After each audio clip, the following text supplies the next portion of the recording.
Hello guys. Oh, hello. I'm finally here.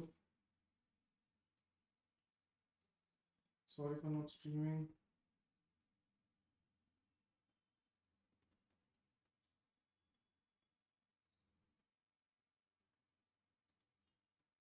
Welcome Rishit. Welcome Mr. Dad.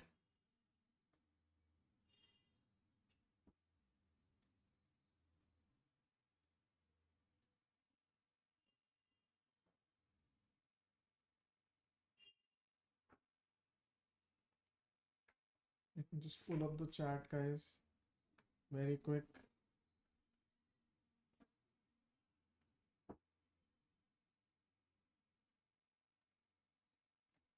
Welcome.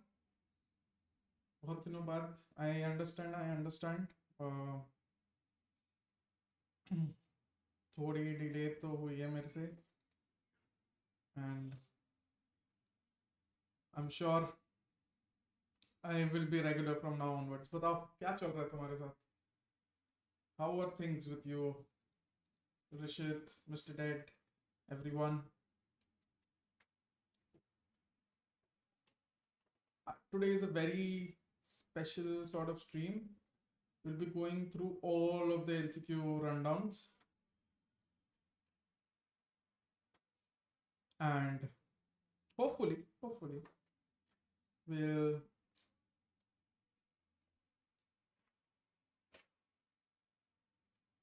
we'll cover all regions today. So, वो चीज़ अच्छी है. We'll be covering all regions today. बस जल्दी से setup कर लूँ.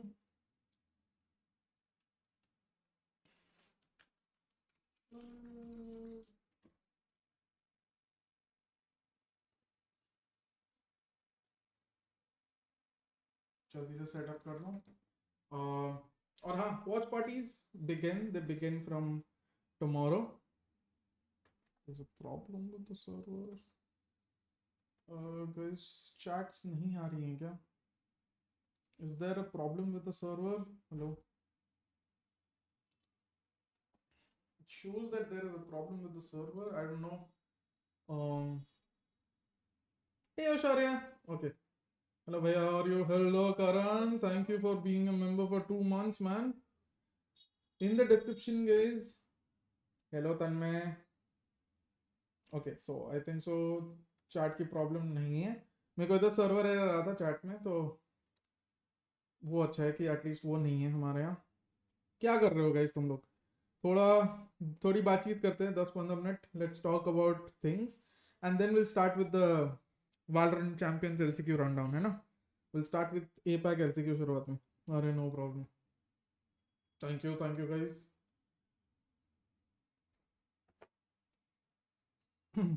बस जल्दी से मैं सेटअप कर रहा हूँ. तब तक तुम बताओ तुम लोग क्या कर रहे हो आजकल. Let's bleed. Yes, hashtag let's bleed. Hello coach. Hello Rishit. Members group में लिख दूं वी आर लाइव गाइस. भाई एक हेल्प बताओ. करण बताओ क्या हेल्प चाहिए.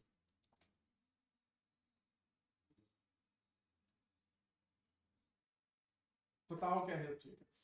तुम बताओ ऋषित कैसी चल रही है. कांग्रेट्स पर तो विन नहीं है. It's all down to the players actually. They were there at the LAN. I just helped with the timeouts. I think so the timeouts were we were fortunate enough. Timeouts का effect बहुत पड़ा. सही time पे था timeouts.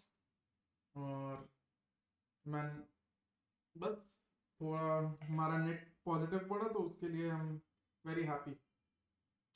Do you have some idea about CDS exams? No idea at all, Karan. I'm very sorry. I have no idea at all about it. Land Singapore में हुआ था क्या? हाँ ऋषित, लैंड सिंगापुर में हुआ था. सॉरी गाइस, आज मेरा लैपटॉप अनफॉर्चुनेटली खराब हो चुका है. I have ordered a new monitor जो मैं बहुत दिन से टाल के रखा था just because I had a laptop. तो ये नया मॉनिटर इधर लगेगा. इसलिए अब तुम देखोगे मेरा बैकग्राउंड थोड़ा अजीब सा है बिकॉज मैं पूरा लेफ्ट शिफ्ट हो चुका हूँ. मेरा नया बैकग्राउंड, मेरा नया मॉनिटर राइट में लगेगा. And hopefully May you have a nice team. Thank you, God. Welcome. There are so many gods. Welcome, man. I hope you find a team really, really quickly. Guys, for those of you who do not know, Godwana uh, is is the former coach for Fireflux Esports, BBL, and I think a couple of other teams as well. He's sort of the EMEA guy. And Godwana, if you want to join me for the EMEA section of the LCQ, you're most welcome. कुछ नया plan चल रहा है for VLR. Let's see when that happens. क्या बात है Rishit.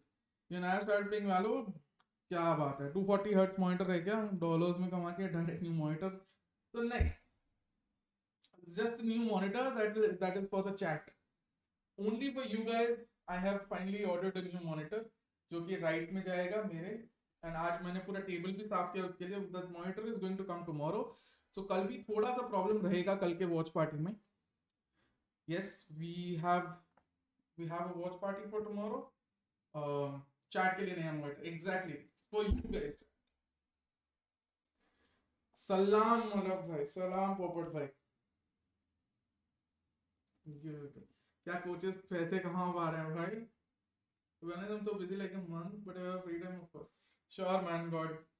Congrats, FTW. Thank you, Rogue. Thank you, guys. इतनी मेहनत लड़की के लिए कर लो. Who knows क्या सीन हो जाए. ये क्या अश्लील एड्स आ रही हैं बजाज भाई. अच्छी अश्लील एड्स. हेलो, मेरे को तो कोई एड्स नहीं आ रही. Perhaps by membership सक्षम एड्स नहीं आएंगे. Anyways, man. Coming over to the topics, guys. The APAC LCQ started today, है ना. LCQ के पहले अगर तुम्हारे पास कोई भी क्वेश्चन है guys, feel free to ask. LCQ के पहले APAC LCQ में we have an expert with us. चलो जिंक्स वेस्ट चालू करो प्लीज. करेंगे, चालू करेंगे. Guys, do remember to submit your questions.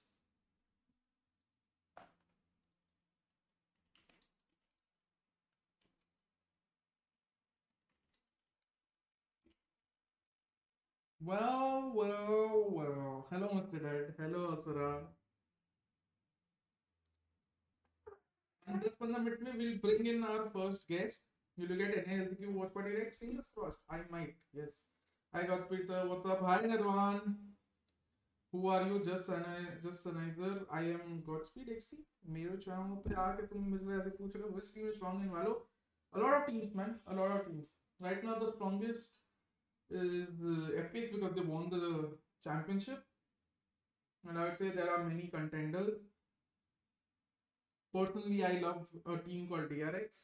My question is, when will ranked adventures return? Bhai, whenever you say you're just too busy. My mic volume is low. Is it fine now, guys? Just kidding.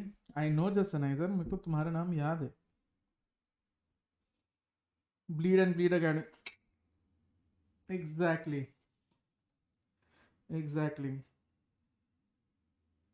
Thing is, I actually wanted to bring Sushant and hopefully some other people. But the thing is, with our campaign starting from tomorrow, right? The APAC LCQ, I don't want to disturb them. Sentinels हारे point नहीं है. Point ये है कि shroud खेल रहा है. क्या बात है रोग. एकदम सही.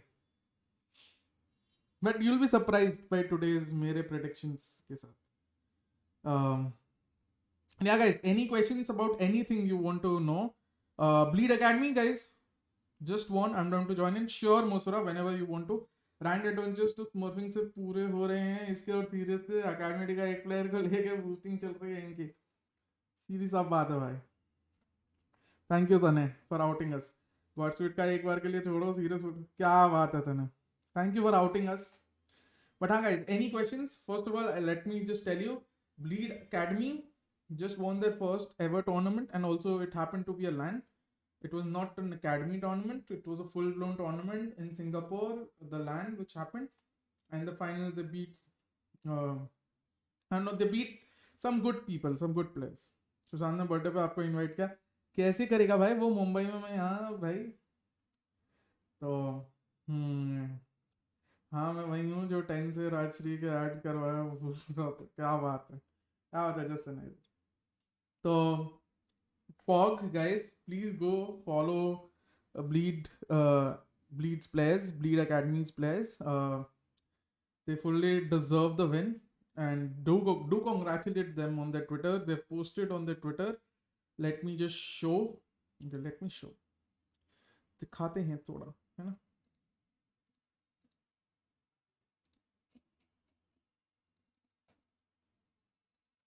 Let's go to Kaiji.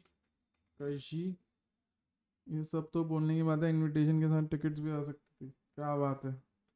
Cash price दिया वो लोग को, बीसी अपने इधर 3-4 महीने रुकते हैं लोग, ऐसा सुना है। हाँ हाँ, तो it was a complete cash prize. Kaiji ने, अच्छा काइजी ने ऐसे ट्वीट किया होगा।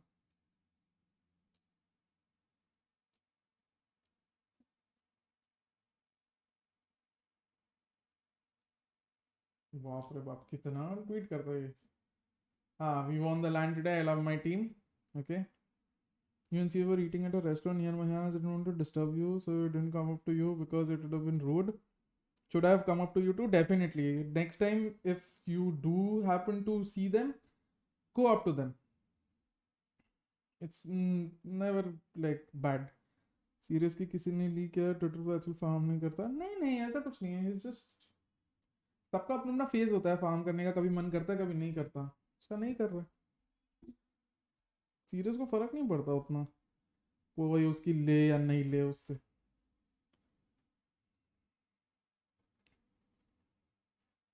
हाँ तो ऑफ कोर्स ये वो ऐसे रखना पड़ेगा। हाँ, पीछे से ओए वाइपरमैन बोलना, जो मुड़ के देखे वो माला वैसा समझ लेना। डैम, ये मैचेस चलो होंगे ना फिर तो content he content. Yes,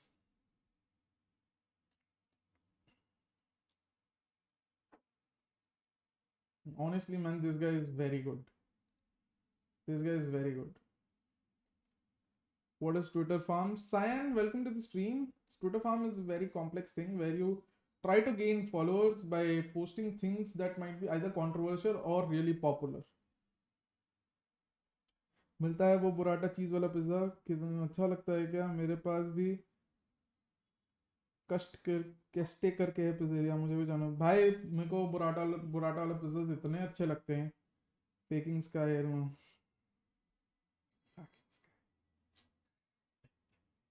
oh my God. Twitter farm, yes, X calico पठा। मेरा दोस्त है जीनो, मैंने ही चेंबर ट्रिप्स, क्या बात है। ऐसा ट्वीट करना जिस पे जनता बढ़ेगी भिड़ेगी। हाँ, this is the photo guys, this is Tyler, this is Juicy, this is Reagan और रीगजी। अभी आए हैं नोटिस, डैम भाई। चलो अब बंदे थोड़े बोलेंगे और अब नोटिस आ रहे हैं। नोटिस लेट आए पर आए तो सही थे। This is Kaiji guys, this is Dumin, Sleepy की तरह लगता है। Thoughts on champion of, I think it's good, it's perfect. And this is Doomin's mom. Shinsei was sick, so he had to play from home.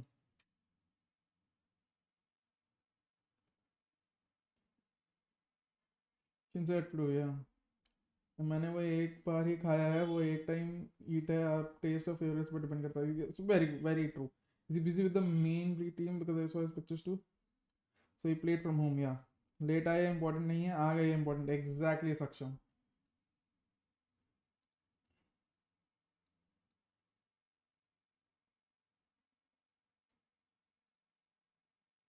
Live with Rex, okay. And let us show Doomin. This is Doomin's Twitter. This is Doomin's Twitter. Jesus adopted son.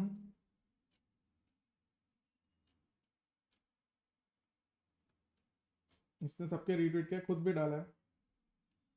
ठीक है, बहुत ही प्यारा बंदा है। APAC franchising के थोड़े leaks मिल जाते तो नहीं भाई, लीक्स में धंधा नहीं करना अब। चैंपियंस और Asia sports festival of my team, रीगजी ने ये डाला है, ठीक है। रीगजी का रीगजी वैल है, ठीक है। काइजी का you already seen, it's Kaiji. Juicy का let me show, Juicy Juicy Juicy, okay Juicy. पहले दोनों रैंक बूस्टर्स का ट्विटर दिखा दिया, समझ रहा हूँ फेवरेट प्लेयर्स। इधर रीक्स के लिए आते हैं आधे लोग, ठीक है भाई। And this is Shinse, previously OGB, OG Brothers, AVM Esports, Full Saints. Okay, so these are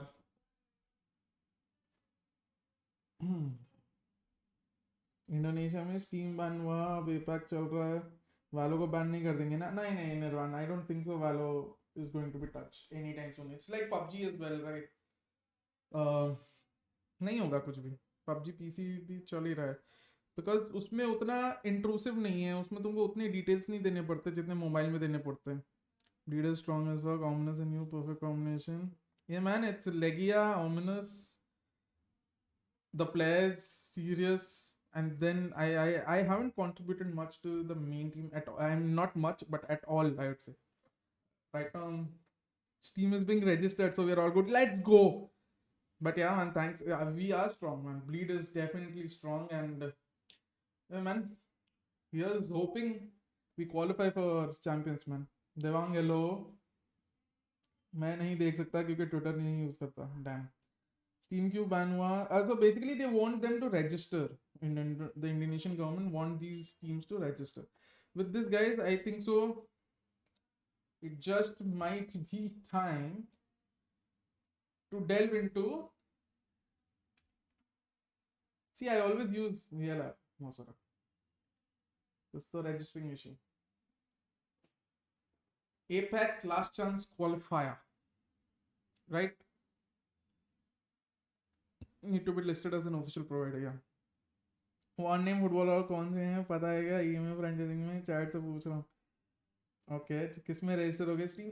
Indonesian government के उधर as an official provider, service provider.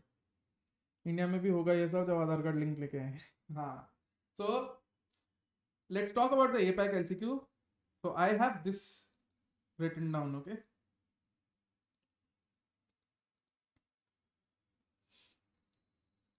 I have this written down, okay? So we'll follow this format. Hopefully we'll have an expert each for each region. We have women clothing ads क्यों आ रहे हैं? क्या पहन रहे हो? बता रहे हैं आजकल, क्या बात है? So we'll be having one expert each for regions. Hopefully. NALCQ एकदम last में. Out of sight gaming. What are your thoughts on the new Indian agent Vic Batra, right? Mr. Batra. So I think so. Mr. Batra will sort of play a very similar role to what, if you've seen Pink Panther the movie, right? Sort of the role that Aishwarya Rai had, or like, yeah. So basically, what info we know so far is that Mr. Batra is part of the international team that is an expert, or that is that is tasked with collecting and maintaining antiquities, right? Antiques. So sort of a very Pink Pantherish role, and I think so he'll be one of those guys who will be playing from both sides, the good side and the bad side, because his main focus would be the antiques and not whatever is going on around the world. So I think that will be sort of the casting of the agent. And from the voice, I am very much pointing towards Dhanush being the voice. It'll be very enjoyable. Yeah, Bleed was a team secret, man. I also want the same. More Pickems, would you prefer it to be more towards a generalized immunity or to a certain region? No, I think so. They'll go with the same very modernish look, which doesn't pertain to one particular religion or culture from India, which is why I think the Pink Pantherish role makes sense. I think so he'll be very, you know, modernish. And I think so the voice actor could well be very Dhanush. NA I predict 100 in C9 finals, 100 को भी जिताना है, C9 को भी. करी के लिए full confusion. क्या बात है करी भाई. Let's go निर्वाण. Hello cruiser.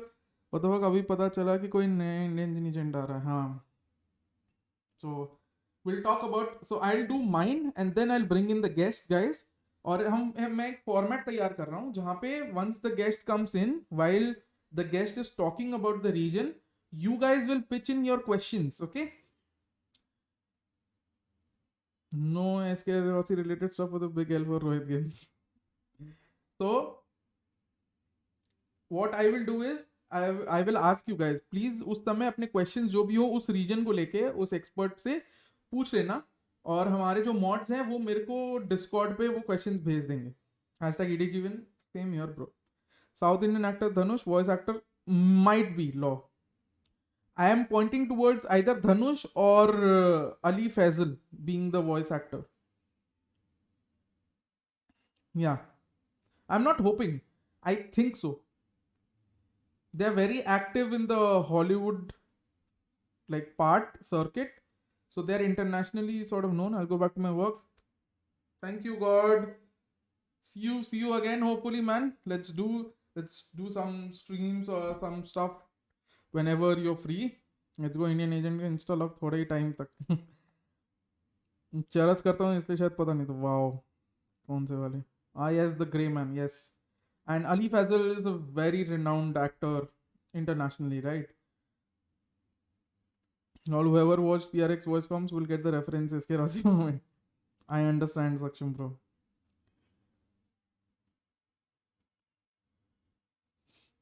Controller. Yeah, he's likely to be a controller. Yeah, very much so. एक दो गालियां दे दो वॉइस लाइंस में. If only Nate Shot signed Tarek versus Shroud at LCQ, fight of the millennium, viewership goes definitely. Intro joint reject along with Japanese OG Kenny as coach. Any more hopes for them now? Yeah, so we'll talk about the East Asian. I don't know who the expert. So I'm the VC, by the way. I'm coming. No, sir. So what we'll do first is we'll look at my Pickems first. Okay. So this is my Pickems, guys. These are my Pickems for APAC, right? I am very much a order fan. Let's say where I'll be. Show your Pickems, please. Yeah, exactly. So this is my Pickems for APAC, guys. तो मालूम है लेकिन कौन से match में हुआ था फनाटिकल. Exactly. Well, lucky I'll be playing this LCQ. Yes.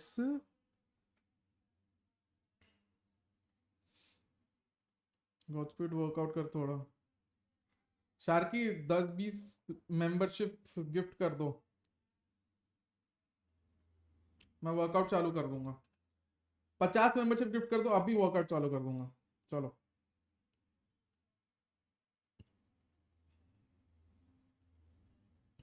बस प्लीज ये एजेंट अच्छा बनाए दूसरे गेम में सीट को भी तरह से. क्या बात है. गेम में इंडियन एजेंट और लो बनाते हैं और लोग थोड़े दिन यूज करके. नहीं अच्छा रहेगा. Hopefully it will not be like Apex. Do you know approx date release of the new agent? I think so with the new season आना चाहिए ना. DWG. यस. गॉडस्पीड मैं भी वर्कआउट करता हूँ आजकल. व्हाट्सएप ग्रुप पे भेजते हैं प्रोग्रेस. चल भाई चालू करते हैं. Okay. 6th of 5th. Okay, so this is my guys LCQ APAC LCQ Pickems. Very simple, very straightforward. We have order winning here, then order winning against Onyx, order going to face boom winning there, then losing to bleed going there. Then you have alter ego Cerberus, alter ego winning here, which is been correct so far. So boom यहाँ तक पहुंच चुका है. Order hopefully पहुंच जाए. And then you have bleed versus alter ego. I hope bleed wins. MITH versus Team Secret. It's I think so very likely Team Secret. जो क्या बोल सकते हैं ट्विस्ट है. ट्विस्ट इधर है. Made in Thailand versus Fancy United. I have Fancy United to win. Hello Sid. Ranbir Kapoor है. It's releasing with the release of Brahmastra. क्या बात है Sharky. It's either during champs or post champs. I know about it, bro. No way they make it related to Brahmastra in any way. Hey, Godspeed. Hey, T. Welcome, man. Anuj ji overall. Apex में भी कोई Indian agent डलवाल सही में नशा रहता हूँ. Okay, Rampart नाम है. Fancy United then winning against Alter Ego. This is where things get interesting. This is the prediction that many people are going to question, right? But yeah, Onyx then Cerberus. This is very standard. From here on, it's very standard, right? Very standard stuff. It's a very standard stuff here. So my winner obviously is going to be Bleed Esports. The grand final is Bleed versus Secret.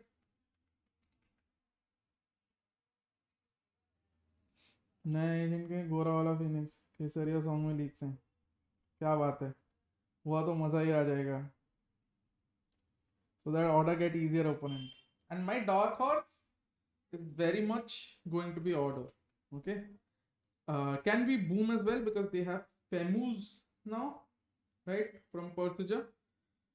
But yeah, it's going to be order for me. So this is mine. Very simple. Okay.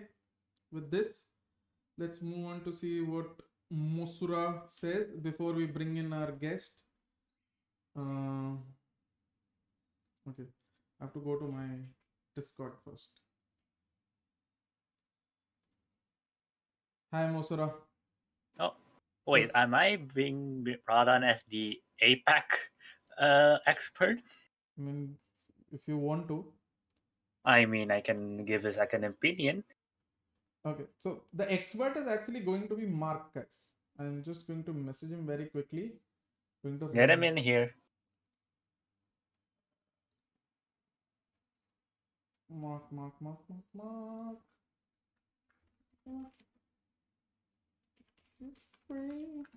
मेरा पूरा same है except AU और fancy in LB. I mean, I get that. Hello. Hello, Mark. Welcome. Let me just pull you.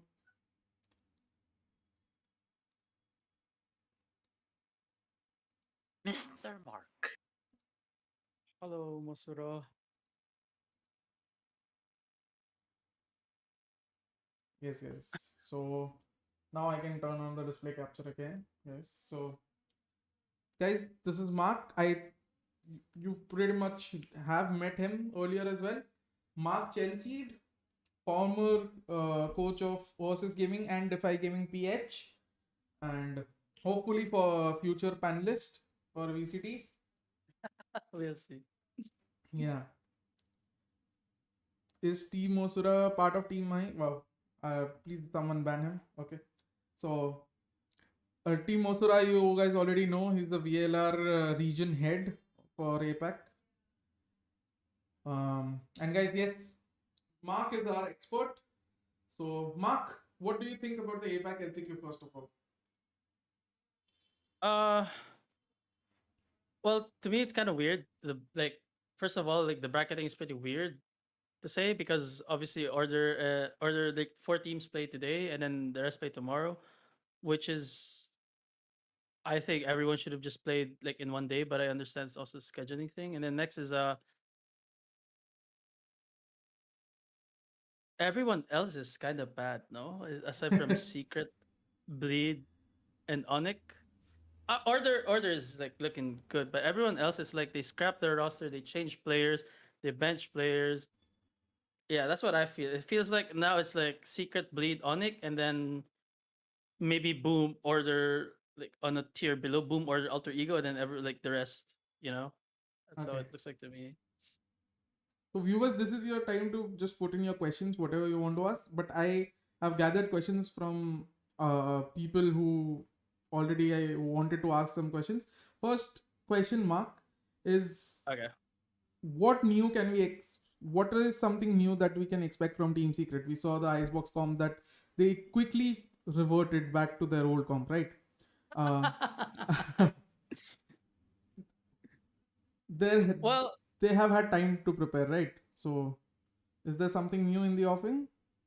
I mean, I don't know what they've been trying to do within these past few like weeks, but obviously I expect, number one, I expect that the players will have higher proficiency towards the agents that they'll play. Like for example, if you look at Dispenser when he plays KO, it feels kind of clunky, you know?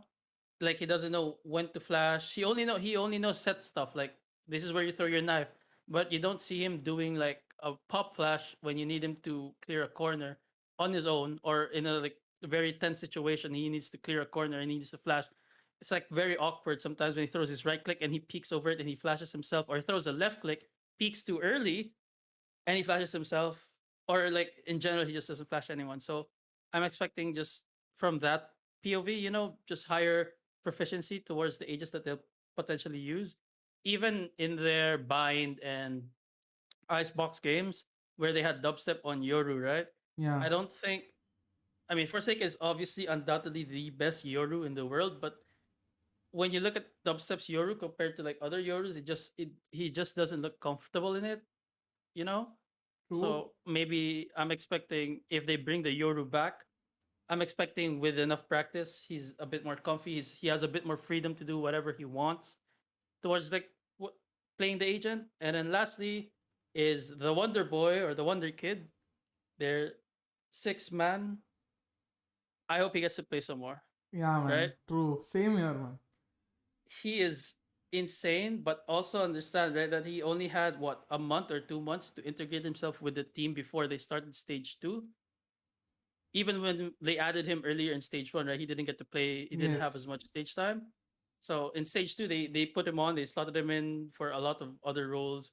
He's essentially just playing flex right now. So hopefully he plays more games because if you look at forgot who they were facing, right? I think it was upper bracket semifinals where they played Breeze. Yeah. The guy just they were one map down. The guy just carried them. He literally got them that what 5 rounds. He was multi-kill and multi-kill. Is insane. The thing is, Jeremy, there we go. I was trying to remember. he just comes across as so influential, right?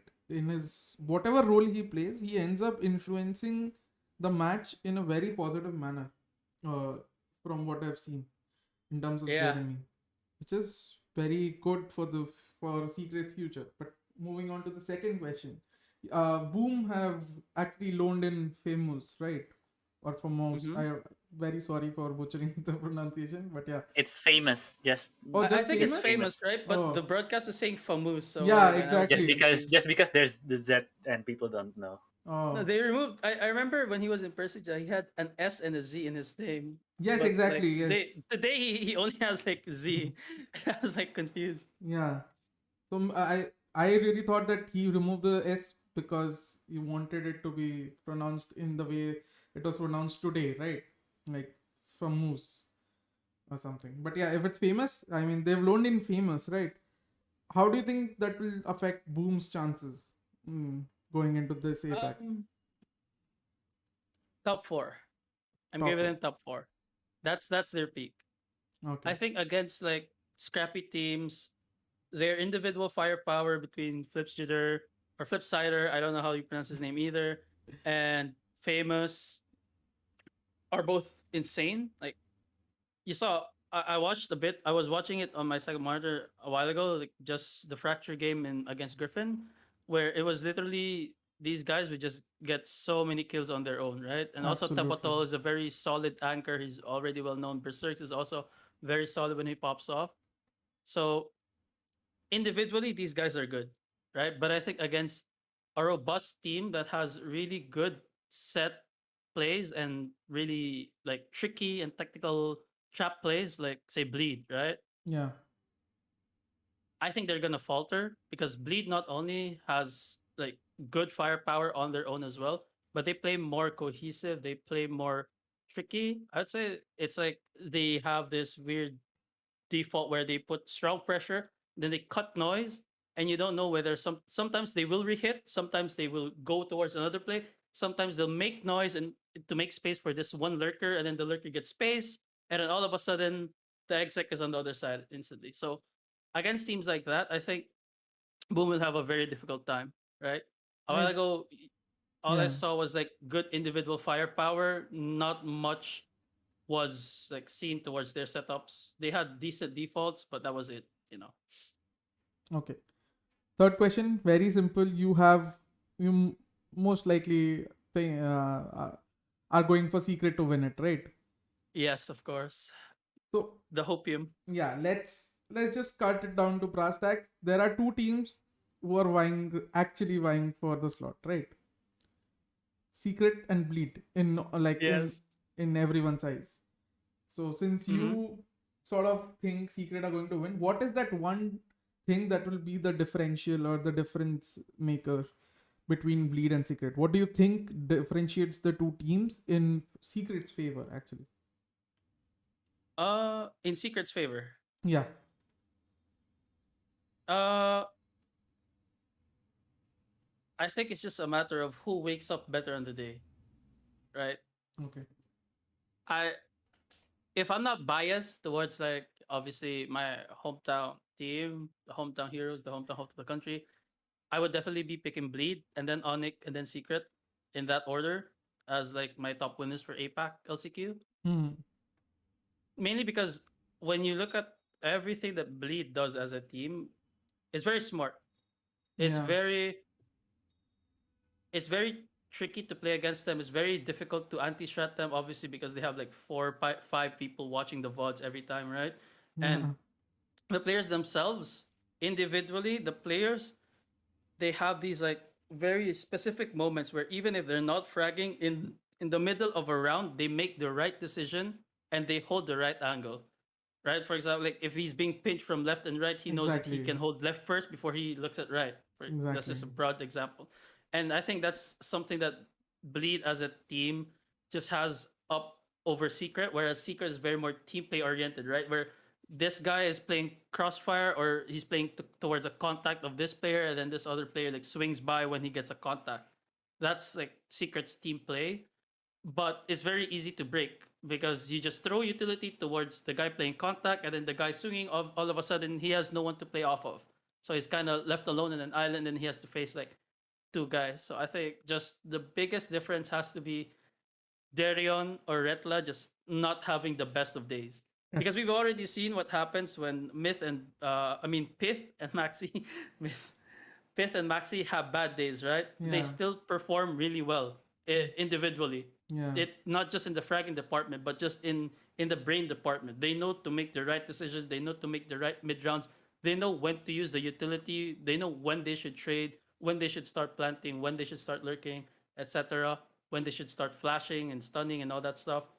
Because so even if like Pith and Maxi aren't like fragging, you can count on them to be just the solid foundation and robust like brains of the team. So we don't need to know what Bleed looks like when they're not superstars, Hmm. you know.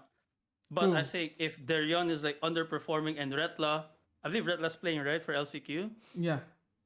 Yeah, Retla is an insane aimer, so it's gonna be tough to see. I would compare like maybe Retla versus Jeremy, as a Yeah. Yeah. six man of the year award. But those two will be the ones that are often going to be head to head and mainly compared, obviously, in the desk. So Secret really needs to just up their individual game sense, because I think that's what's been lacking. They rely too much on their team play, whereas Bleed, they have moments where they rely on team play, and then they have moments where they just let loose, they loosen themselves up, and then Yeah. each one plays the default, and they know to make the right decisions. So I mean, that's like the only way I really see Secret, winning and edging it out. Obviously, veto matters as well, yeah. but just from that point of view, just individually and as a team, Bleed really has a lot over Secret. I mean, to be very honest, what you said, I had the same exact reason for why like Lead is going to win over Secret, right? It boils down to critical thinking. So from what I have seen, Secret's prep is very good, right? Yeah, Exactly what you said about Dispenser, knowing where to throw his knife, like as scheduled or as the setup is, right? But when it comes down to your mechanical thinking, critical thinking in a particular situation that has not been played out or that has not been explained by Fade or someone else, or like mapped out, or even the situation, even if the situation hasn't happened to him during a scrim or something, there is a gap, right, in terms of making the correct decision there. And Bleed, on the other hand, that is where they excel, critical decision department for me. So that is where I would sort of differentiate Bleed and Secret, because to be honest, Secret, I absolutely love Secret. I would actually put them over Onyx, like you said, Onyx and then Secret. I would put them over Onyx just because of the prep that they have, right? But the critical thinking department is where I think they need more of Jeremy, right? I think Jeremy is a player that who sort of is very much like we talk about, like in terms of making the right decision when he's being pressured, or when he has to choose. Let's say he has 4 options and he chooses one of the 2 good ones instead of going for a worse one. So I think in that sense, I would say Bleed sort of has the advantage over Secret. As you said, boils down to map veto and how much they've integrated Jeremy, rather. Yeah, hopefully they have, because in the Philippines, really, players and teams in general just find it difficult to integrate a 6-man. Obviously, no one wants to be the bench guy. No one wants to be the bench warmer. Everyone wants to play. Everyone thinks they should be in the starting roster. But it really does take just this big amount of selflessness and just maturity to understand that, hey, I could just focus on doing what I'm good at, and then let this guy do what he's good at, and then when we swap, we bring out the best of what our team could be great at. True. But it's very difficult just in just Filipino culture wise. It's very difficult for players and teams to just manage that and to just come to that decision. So I'm hoping to see more of Jeremy. True, same I here. really think he is the future of Secret. So yeah. Hi, Alvaro Robinson. I cannot understand at all, but I guess you are pointing towards Onyx being good. These are just my predictions, man. All the best to Onyx. Otoko Blue to Istanbul. Yeah, man. That is hopium. That is what we're hoping. So, very quickly, Mark, your winners. My Secret, winners, right? obviously, Team Secret. Yeah, I'm full hopium. I'm hoping that Darion and Retla just wake up and just don't feel like they can shoot that day, and I'm hoping that Dubstep and Wits, I think Wits puts it a ton on himself, especially when you look at those last 2 maps against Serzia were, I think, very disappointing for himself and just from coaching and fan perspective, right? Because he just, let's face it, he got out-opt by Surf. Surf picked up the op, whether it was attacking or defending, he would look for it, but he would beat him to the angle every time and to the shot every time. So here's the hoping that, when Secret and Bleed end up facing each other, the Wits op, the notorious 4K Wits op, is going to be back on that day, Yeah, and I think Wits was very persistent last qualifier, right? He was. He was very consistent up until that match, which was, I think that hurts him the most, right? When it mattered, you couldn't just bring yourself up. And I think that hurts a lot for players. He was doing very well up until that point. Yeah.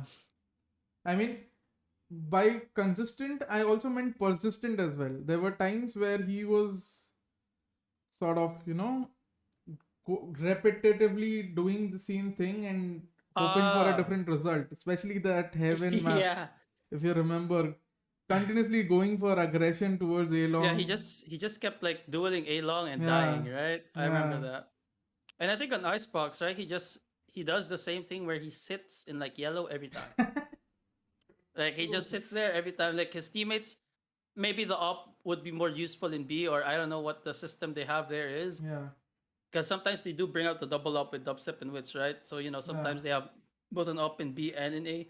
But I feel that sometimes you could just bring the up in A, especially if your A site is pressured a lot and you have to give it a lot. And you notice, right, that when Secret plays Icebox, they have to play retake A site very often. So I don't think that's good, because I also don't think it's good. Yeah, But I get it, especially with the comp that they sort of theorized, right? Mm-hmm. I think there it kind of made sense to play on the retake, right? Because you had so much utility to dump, right? That they could somehow afford to play retake on A, but it also had to be fast. The retake had to be fast, either on tap or either on plant, right? They could not wait for everyone to group up, which is why rotations were we needed the rotations to be faster, and we saw sort of Secret coming back as well on Oh, defense. I forgot to add, right? Also, another thing that Yeah. Secret had a lot of difficulty back in stage 2 Yeah. was with the comp. They Mm. cannot play maps without a jet. Both their Oh. jet players in Wits or Dubstep cannot play other standard, more modern, I'd say, duelists like Neon or Raze. I mean, Dubstep does play Raze every now and then, but he has a difficult time, right? And when they do put Jeremy on the Raze, Jeremy does show up, but he has a difficult time as well in towards finding Yeah. the entries, right? Very So true. they cannot play non-jet comps. And I think that's a big thing, right? Because normally in Icebox, more modern teams nowadays, they don't run a duelist. They have a chamber with the op, and the chamber is the guy looking for the entries, and then you have a sage.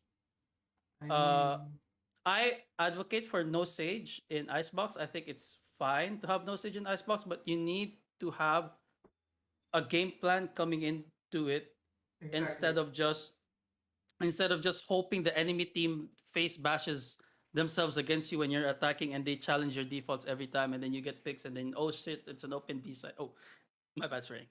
It's like, Yeah. oh man, it's an open B side, right? Because if that's how you play, then might as well just bring the sage, right? If you have, because that's another thing why their attacking was kind of bad in Icebox, because they could never go B because they never had a sage ult to play off of, Yeah. right? But also as well, you can just play for like heavy B long fight, have someone lurking up mid to create space, and then go back A. Leave the B long player, then the mid player, let them, lurk themselves into the B side, and then once you've taken B, you can instantly take the side and fight for a side. But the problem is they play Icebox B side as if they have a Sage.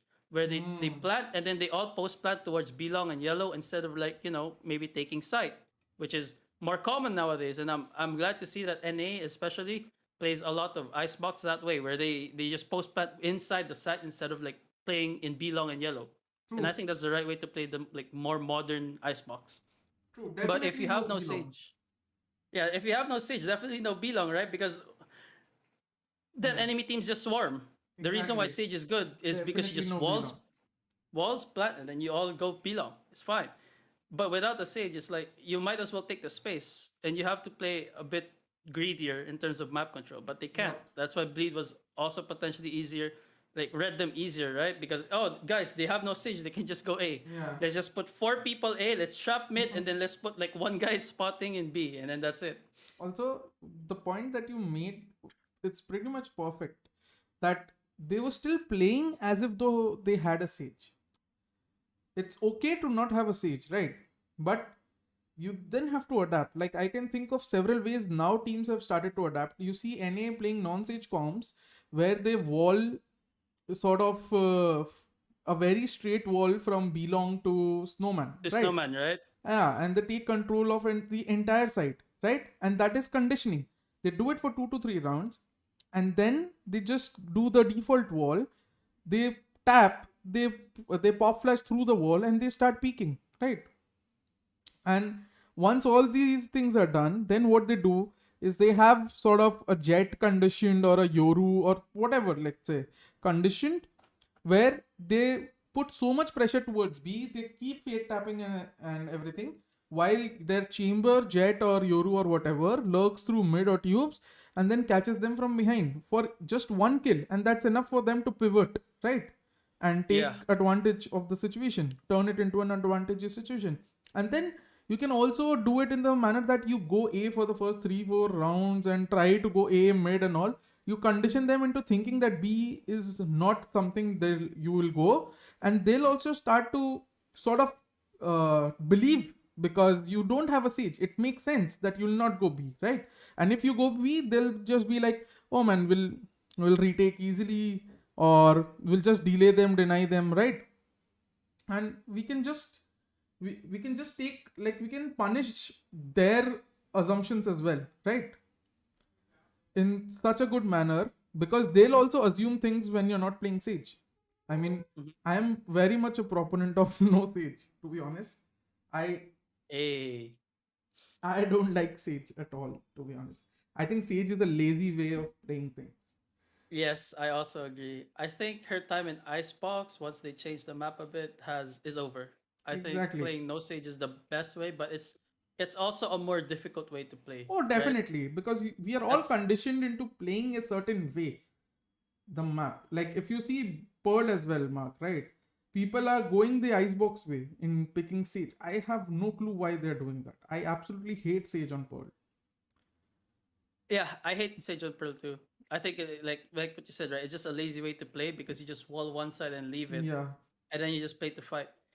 Another thing I think with like Icebox that's been more common now is the Omen pick, right? Especially Oh, with the Omen boost in pipes. But one thing that I really love with Omen, right, is he can take mid and he can take B side all on his own. And if you need to fight for side, right, because we've been talking about taking deeper map control towards B side instead of yeah. just like planting for long and then going long. You could stay inside the side and fight for the side. With the Omen flash, he could flash from long and it flashes everything in B side. Literally everything. So if you need him to like fight for B side, it's amazing. Oh, He can smoke beautiful. snowman, right? He can smoke snowman. One of you can play top side and someone's below you, or one of you can play like the metal box in orange, and he can flash for you on your contact, stuff like that. And he can like what I love doing with Omen, right? Is you throw the smoke in mid. It's a very standard smoke mid, but you don't put it on the ground. You throw it on top so the boiler guy doesn't see at round start every Oh, so time. you smoke boiler, right? No. You smoke the middle part, like the part that smokes under tube Oh, but and you the smoke the boiler. entire thing instead of just half masting it, right? Yeah, you throw it on top and then Yeah, the yeah, smoke drops down, right? And then yeah. you throw it on top, he can TP top tube, and then he can sit there the entire game. Exactly. And then the boiler guy doesn't know. And you can condition the boiler guy you can condition one guy to just sit boiler every time because he has to watch that. Now the enemy team can't play four people A side because one guy has to sit mid and watch for the Omen lurk. Now you have extra presence. And then Exactly.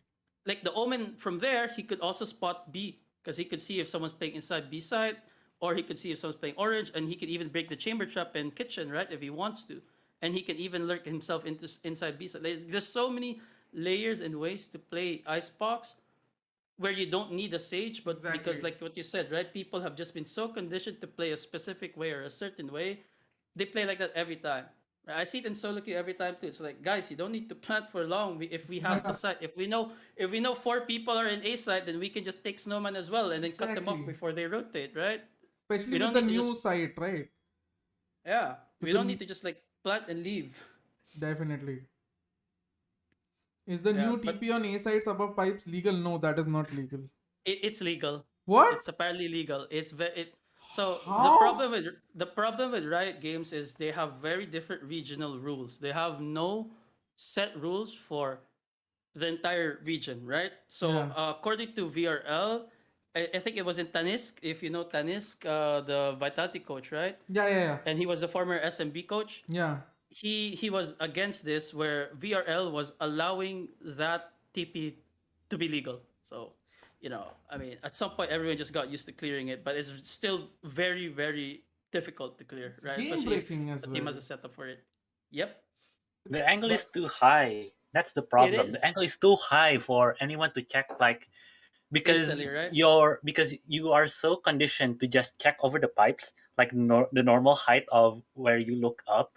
The fact that the angle is so extreme for the TP itself means that nobody that is accustomed to the original height will notice it, and it's just terrifying. no, and the Another thing. annoying part is if you have a KO, if KO throws a flash in A main, blinds everyone, he shoots everyone. Like he sees everything Exactly. in A main from that angle. And the most rubbish part about this is, like Mosura was saying, that we are not conditioned. Let's say I condition myself, right, to look there. Even then, it is illogical to look there, because if one guy can be there, there's a possibility of one guy being there. There is a possibility of five guys being underneath.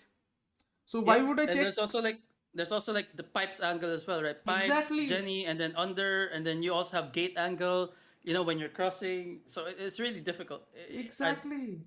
It's weird that it is legal, Even if you but condition yourself into thinking there is a player there is no way unless and until your teammates have cleared out everything else that you peek there first, right? It's absolutely impossible. It's game breaking. I don't know how they're allowing that, because to be honest, it is not prudent at all. And yeah. I don't So know, man. I don't know if APAC rule set is different because it is different per region. So it depends on the TOs, I think, whether Mm, it's legal or not. I sent the tweet for Taniz's like yeah. response Yeah, I in the saw. chat. But yeah, I mean, when you look at it, right, everything that I talked about, like in Icebox and how Secret plays, boils down to what we were talking about earlier in a general sense, where they lack critical decision making skills. Where if it's not something you guys talked about, or if it's not something you guys prepped for, if it's not something that Fade calls in like attack pause, or something standard that you guys prep beforehand, and you have to adapt inside the game, you can't.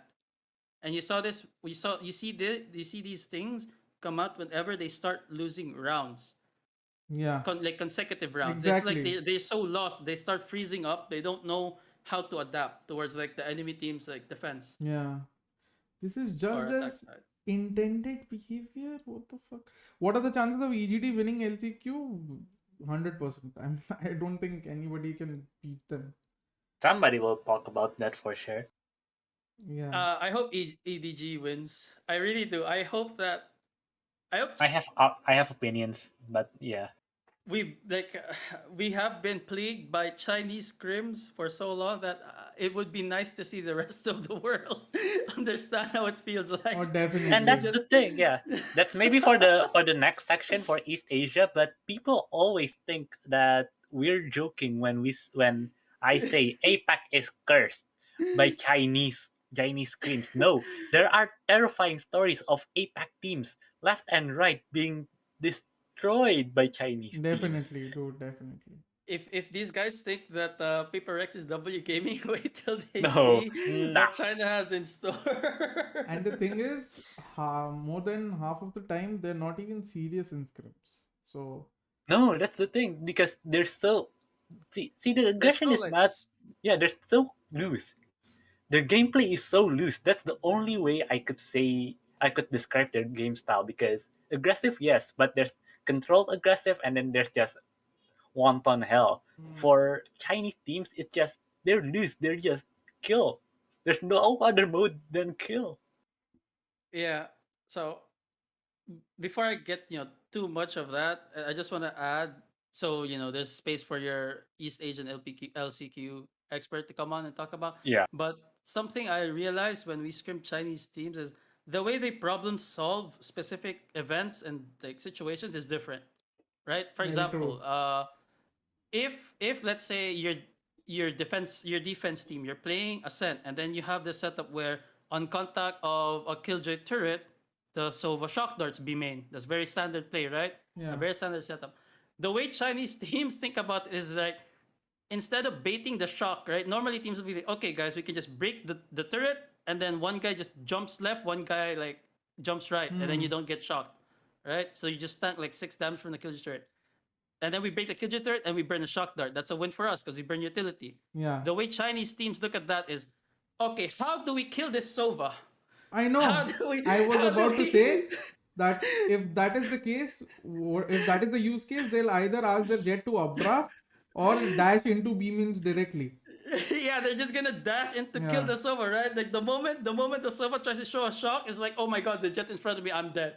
That's how It's they problem solve. it's such Like a they ranked just way, like in ranked, when when their Odin goes brr, that is what you do. You updraft. If you have knives, you updraft and try to kill them, or you just dash into B-Mins, right? You just, yeah. as soon as the firing starts, you dash into B-Mins and you catch him off guard, right? Which is why you see now Sovas have started playing from above the site, right? The green boxes. Yeah, the green box. Yeah, because that is safer. Because like it's such a simple thing, but it's also something that teams often cover from doing, right? Because there is such a massive lack of information around B-Mins, right? but they don't care about it. Yeah, they just look for the fastest way to kill a guy because Yeah. I mean, logically speaking, right? If he's dead, then you also win utility war because you Exactly, took all of because his his utility is utility. no more. He has no utility because he's dead. You know, that's how like Chinese teams play. So I hope the rest of the world get to experience that pain that APAC teams have been ranting about in behind the scenes over and over.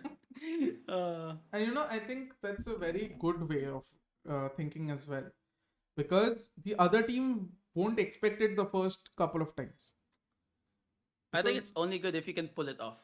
obviously, but I'm saying Right. because we are so conditioned into thinking a structured way, right? Let's say the DRX way, optic, or whatever way, but there is a way of thinking, right, as to how to react to a certain situation, and none of those you will see will even compare to this way of thinking, where the solution is to eliminate and not just navigate, right? It's such a pure solution that I don't think it is possible for you to adjudge. Like, obviously, now we know, we've scrimmed them, we've seen them play, now we know. But let's say you're playing them for the first time, you have no data, it's impossible for you to expect that, right? Mm-hmm. And I think that is where it'll be very fascinating for me to see EDG up against the rest of the world. It's like a PRX thing too, right? Because even if you expect it, can you win it? Right? Exactly. Inside the game, like can you out aim ZMMG JK? Oh my god. Can you shut this guy down? Because he is Dude, he's so I'll tell insane. you something. There was some FDG invitational number 1. The first invitational, right? First or second. I was writing, I used to write for a website called Game Elevate then, right? And back then, the highest kills in a single match was attributed to one of the Genji players, right? And an Indian player from VLT called Deathmaker. Okay, 49 kills. And then I was like, okay. Then 3 days later, I suddenly see 70 ZMJ something kills. KKE 58 kills in 31 rounds. Oh my And I was god. like, question mark. So like, why have we not heard of this name before? So I sort of dug up some things, I researched a bit, and from then on, I just became a ZMJ KKE fan. Like, I don't know how people call him. To me, I think so. The best way to call him is Mike. You silence the Z, you silence the JJ, you turn it into an I. Actually, he has a way. He explained how to say his name. So he explained his name on a official video. Just spell every single letter. ZMJKK. So that's what I'm JJKK. saying. That is very long. Yeah. But he also gave an alternative. Kangkang. Kang That Kang. is literally Kangkang. Kangkang. Okay, that is Kangkang. better. You have less. To say, right? Yeah, Kangkang. That's he literally gave us an alternate way to say his name. I like Kangkang. Yo, But ZMJJKK sounds so intense, man. It's Yeah. like So I would laugh. KKE. I would laugh if like casters have to pronounce that too. They are going to fumble. I swear to God, they are going to fumble. And on next week, they are going to fumble spelling his name out. I mean, Yeah. very honestly, if I was a caster and I had no idea how to contact someone to correct pronunciation, I'd just call him Mike.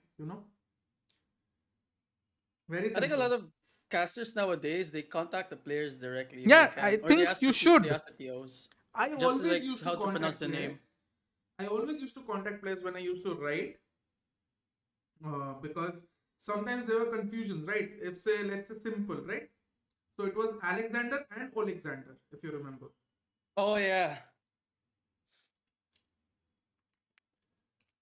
I remember those players. So we have just DM. I mean, just like famous and famous, right? Exactly. It's famous. Yeah. So before you write something or you talk about something that is like in an official term, when you're writing an article, it's an official article, right? Like it will go printed. Here on my stream, I can talk for call, right?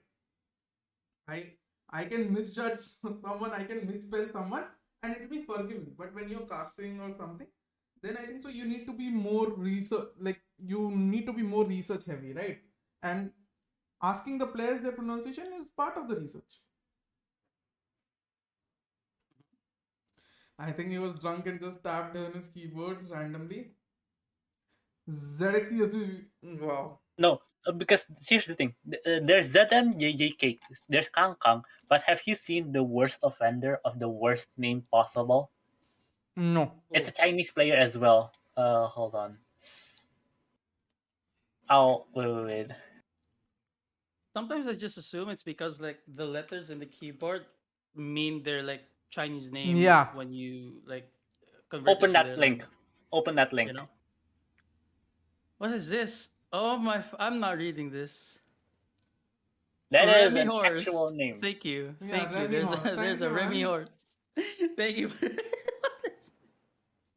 What do you mean it's Oh my difficult? I God. can read it very How clearly. familiar. No, I can read it very clearly. It's Remy horse.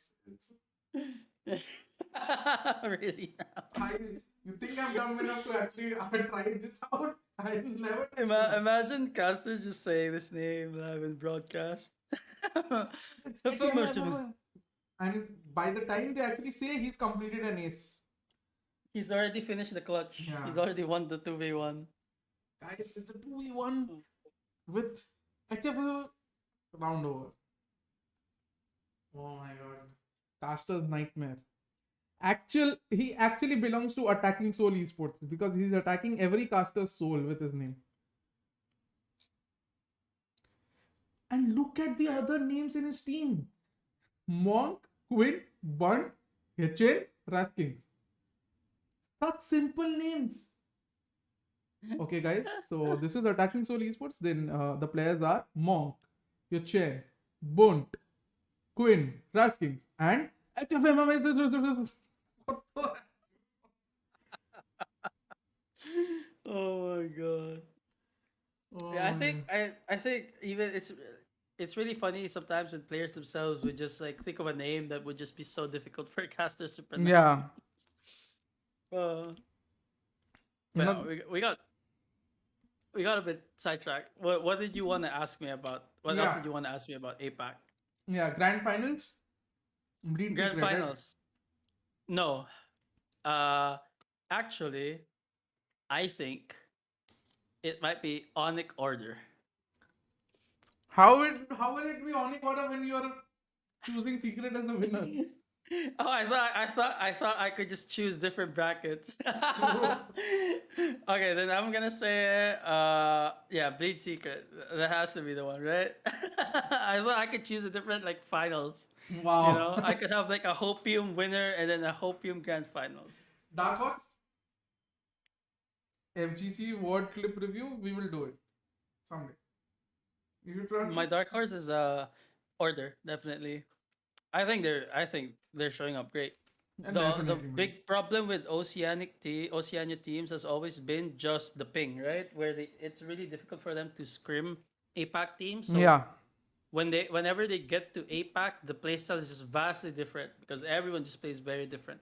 But the fact that Order is a boot camping, I think in Thailand, should be really good for them. So they can scrim APAC teams, they can get used to the playstyle. They've always been really good individual players and structured players.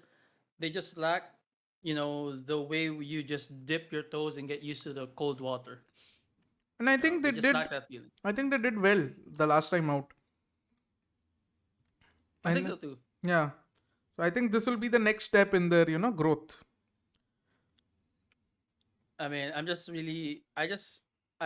super excited to see Big Dick Stacy as coach. Definitely, man. They have. That is why I'm picking them. They have big dick energy, man. The Big Dick Stacy. I as a absolutely love the champion. guy. I've been loving the guy. Is like so because see Australian teams were not that good in CS:GO, right? But They're okay, yeah. their personalities used to shine a lot. You had Spongy, right? The most dynamic personality to come out of the CS:GO scene at that point, right? He was so outspoken and so honest about his own team's performances as well, right? It was so refreshing to see. in a team, like in a generation where it was mostly PR, right? Oh, I mean, we'll definitely we'll come back stronger and things like that. It's like, yeah, we were shit. He literally said that. I remember in an interview, like, why do you think you lost? I mean, he says, I mean, we were shit, and it's so good to see. Yeah. I love those answers, right? Where they're just like, obviously, I get that sometimes in interviews, like post game interviews, the interviewer feels the need to ask, so what do you think the enemy team did better, and what do you think the enemy team, like you guys, could prep more? Yeah, Like I remember one player, I don't know which player it was or what team or what player. He just goes, "Yeah, I mean, they just hit their shots and we didn't." yeah, And I think that's just like hilarious when players do that. They're just like straight up with it, you know? Because sometimes that is the truth. Sometimes you just get out aimed. Sometimes none of your players are just able to trade, you know? Like and I mean, how do you even if you're tactically you outbeaten, right? If you were tactically beaten, they still had to hit their shots, the opponents. So it's very much true. You can say it in any case, right? His name is Chad. What else do you expect? Whose name is Chad? Oh, Sponge. Oh, so Rishit yeah. is asking if you left. If I mean, yes, it's public Uh information. He said it on Twitter. I fit my contract. I was only contracted there for their VCT run, and after VCT, I chose not to renew my contract. Right now, I'm just being chilling, waiting for like more franchising news because it's hard to fully commit to any team right now because you don't know what the Yes. ecosystem will look like. You don't know what Riot's plans are for 2023. You don't know like what tournaments are there gonna be, right? So it's really hard to commit to anything Valorant right now. And you Yeah. can see this from teams as well, and not just in APAC but also in NA and EU. Teams have been dropping rosters, dropping players just because they couldn't get into franchising, just because there's no news of like, hey, Riot, what are you gonna do with tier two? They haven't said anything, so But I mean, just being chilling now. what is very surprising? So let's talk about the elephant in the room. Since we're talking about teams and franchising here, Philippines as a region, right? Yeah. I've been very shocked to see what has been developing for the last few days. Okay. First of all, never thought the news of Lion Esports disbanding will come so soon. Yes, I that was a have no shocker to idea me. what happened. I have no I was idea. told what happened, but I won't, Yeah, say yeah, it's much. all I good. just Yeah, say yeah. it's just unlucky and unfortunate what happened to them, Okay. you know, from the business side. So Okay. yeah. And second of But all, that was a surprise. I hear rumblings about like other teams. Should I name? I mean, I don't know if I should name them or not. But yeah, okay, fuck it, man. Okay, teams like Bren. No, that's no. It's confirmed. It's fake. No, Loot no, box. no. I'm Oh, not you're talking talking about the about loot like the box. I'm not talking about the loot the box thing. Oh, I don't know what you saw about the loot box. I don't know what they've written. What have they written? Have they written that they are disbanding? no, that's the thing. Yeah, that No, was from a so loot box tweet. yeah, So so that's no, wrong. no, that's not true. I, Wait, I did not see that tweet. yeah, I also. Because they deleted it quickly. They deleted it Fuck. quickly. Oh, I So missed it. apparently, Lootbox reportedly say that it was Lion brand and Defy Gaming were looking to disband what from the DeFi? before the before the 2023 season. DeFi. Yeah. So the DeFi one, the players chose not to renew their contracts, and Oh, that was the last news that they told me. And then I was surprised this morning to wake up to find that some of the players were LFT, some of the players weren't saying anything. They're just being chilling, streaming, and all that stuff. mm, Disrupt mainly was the first guy to post that he was like LFT, so that's yeah. when I knew. I haven't talked to the boys though about it, so No, but Brent um, isn't disbanding, but there is something, I bro. know what's happening. So here's the thing. I know what's happening to Brent, but I can't tell you. Yeah, That's all exactly, I'm going to say. exactly. Yeah, but there is something happening, is what we can say. But it's definitely not mean, disbanding. I don't know. Like, because I mean, the thing is, right? We can just assume that 99% of the teams are just disbanding. Because what's the point? You're not in franchising. Like we all know that it's only Team Secret, right? And yeah. maybe Talon Esports, but हाँ, uh, it's only Team Secret. You know, it, पता नहीं भाई, unless मैं until तेरे को Riot call करता says हूँ, मैं अभी something स्ट्रीम about पे what their plans call are करता हूँ for Tier 2 scene next year, it's really difficult for teams and players themselves to just fully commit to the game. Which kind of sucks, you know? Because normally you'd think this is the right time to commit. True. This is the right time to just focus on improving, focus on yourself, and then grind your way up to the top and be part of the teams that will be part of the Yeah, franchise league. exactly. But obviously, right, I understand where from a business perspective, it's bad investing on a product where you're not even sure you're gonna be a part of. That's why But like teams have started to pull out as well. I mean, I'll be very honest. This is partly Riot's fault because they did not explain anything about the tier 2 scene that is coming. Uh, and the thing is, the tier 2 scene will be also like the scene outside of the three franchises, right? The franchise leagues will also be very good. It's just that there is no clarity or information, which is why so many orgs are pulling out. I'm sure a lot of them will come back in after they hear whatever is going to happen to the tier 2 scene, right? Mm-hmm. So I'm pretty much sure that a lot of teams are going to come back. They're just waiting because this is the perfect time to do so. It's off season, right? For those who are Yeah. not playing champions, you save so much on salaries and administrative costs. Mm-hmm. It's so amazing for them, and they can just say that they can use the franchising thing as an excuse now. They can sit out for 4 or 5 months, and then they can just pick up a promising roster for when the tier 2 scene is explained, right? Yep. They save so much money doing that as well. They don't need to Exactly. pay salaries and stuff. And they don't come out looking as the bad guy. Riot comes out looking as the bad guy because they'll say, "Oh, franchising. That is why we're Yeah, Riot giving." didn't say anything. It's bad for our business venture. Yeah. Yeah. But I just think,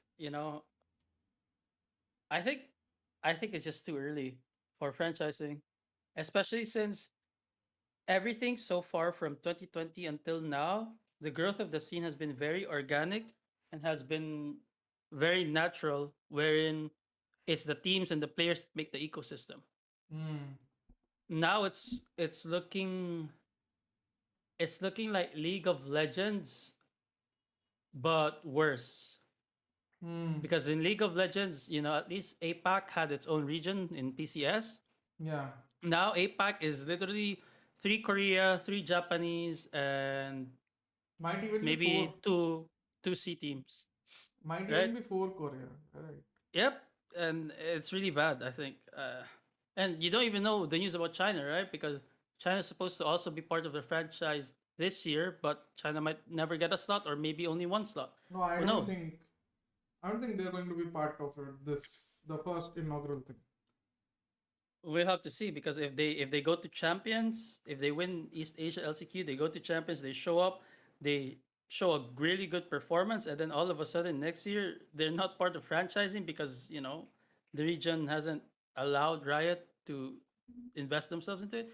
It's gonna be just a huge problem. No, I think China will have its own league to start with, as will a lot of other regions, maybe. Right? This is my assumption, but that is how I think it will pan out. And then after the first 2 3 years, we will see sort of 2 3 teams being included from whatever the strongest team comes out from those regions, right? Let's say Oh, that's true. maybe the best from JP, KR, and CN will be added to the Asian League, right? And then the best from the APAC region will also be added to the Asian League. So the numbers will grow by two, right? So maybe that is going And to happen. also one more thing, right? I'm not sure if this is confirmed. I just heard this around, news around the block. But apparently there's not gonna be regional restrictions for the leagues. I'm not sure if it's true. I And I think think that's gonna be horrible, no, right? no. I Because then think you're there are gonna, going to be regional restrictions. yeah, I hope there is, right? But I heard that there wasn't gonna be. So then you have like Asian orgs and companies just hiring NA or EU players instead of developing our own. Yeah, but But we I we already know that, APAC teams players can compete and will compete. yeah, and also I think it will be a holistic regional restriction, right? So all of Asia, I think so. You need to have three players from all of Asia if it's the Asian League, right?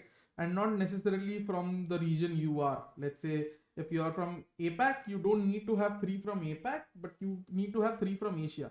So I think that will also be a detriment because now you will obviously go for those KR players, right? Yeah, you're KR, gonna go even for like KR or Chinese Chinese players, players, right? exactly. And So then what? Like Hong Kong, Taiwan, Thailand, Philippines, the players there won't even get a chance to develop because they're just gonna be outshone by crack Korean players or the crack Chinese players, right? yeah, which is what And I that's think like bad. that is where the quota needs to be specified more.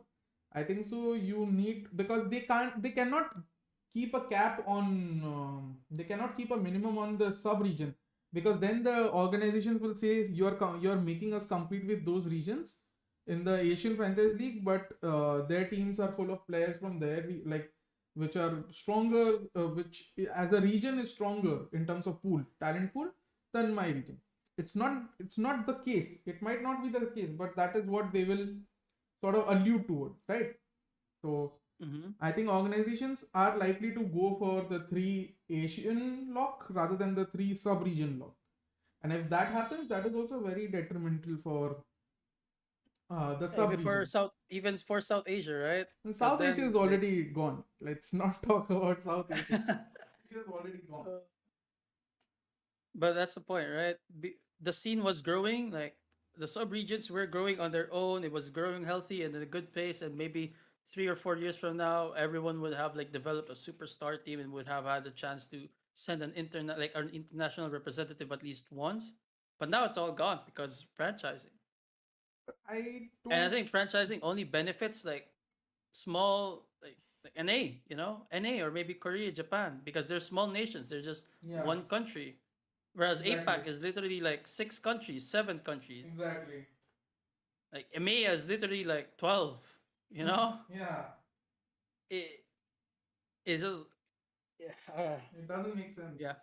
But yeah, so Franchising just I horrible. understand that point of view, but I think we are sort of rushing into assumptions of the tier two scene being not good. We're reacting like this because we think Because we that don't know. yeah, exactly. Because we They haven't think said anything. exactly. So this is what the organizations are using to back out right now, right? Yeah. And about NGX, yes, that also surprised me. But I am very happy in one manner. I think Nigma Galaxy had put my guy, crazy guy, in jail, right? Yeah. And And also Zesbu. Zesbu, yes, Zesbu as well. And also Astro. And also Astro. Astro, True. yeah, Astro is pretty fucking correct. The guy yeah, is insane as an anchor. definitely. Astra. But But like I kind of expected the Nigma Galaxy to just not be allowed in the franchising because the way they market their players and their team, it's not good.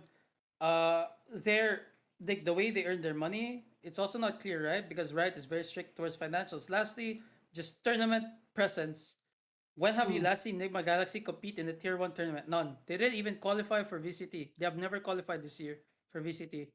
They always that's just lost in open qualifiers. that's the that's the mind-boggling thing. They had such a good roster. They had such a good roster, true, yeah. They never lived up to it. What the fuck happened there? They would even lose to like tier two PH teams Yeah, I who saw. who, who was like being paid 1/5 of their salary or just had like didn't even have a boot camp, I don't know what happened with that team. Dude, I remember when you guys were beaten by Team Secret and you guys were one game away from qualifying for the group stages, right? For the Yeah, we were Philippines. we were one series away. Yeah. We came back from a 2-10 half and we lost because of the 11th 12th round. We were supposed to go OT. It was 4v2. We were supposed to go OT. Someone said B main is no one is B main. So the two guys in CT push from B side, and then Jesse Vash was all of a sudden swinging out to B main, and he gets two people, and it becomes a 1v1, and it is an impossible clutch. Oh So man. yeah, that stuff hurt my players so much. But also, I think just I learned that from my POV as a coach. Yeah. I should have asked for a delay in the game because that was our third or fourth series of the day. We have not eaten. We started at 10 a.m. We have not eaten. I think that's bad. Everyone woke up at I woke up at 8 because I needed to do Vita at 9. I woke up at 8. My players, they're not early morning gamers, right? Yeah. They wake up at like 9:30. All they had was like biscuits and snacks and like small leftovers from like last night's dinner and stuff like that. And we had not eaten. And I think I learned that is something I carry with me as a coach, where it's like, yeah, that's my fault because I should have asked for like an extension, or maybe can we extend for like 30 minutes where we just gonna eat dinner because we have, or like lunch because we haven't eaten like a breakfast or lunch or dinner. We haven't eaten anything all day, and that's probably like that's probably why my players had also like just those small lapses where we lost in those very small moments. And I already apologized to them, but it's really just, it's something that haunts me. It's like one game away, one series away. Kind of Yeah, sucks. I understand. But it's okay because Secret is now here in LCQ. They're banging, they're representing, they're gonna win. You're gonna beat Bleed out 3-0. They're gonna go to Istanbul, then they're gonna get shit on by everyone else. But it's okay.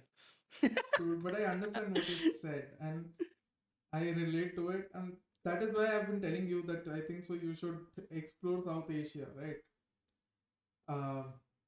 As options, consider options from South Asia as well, because in South Asia you play tournaments every day, right? Almost. I have had days where we played 12 maps in a single day of officials. Wow. Okay. Wow.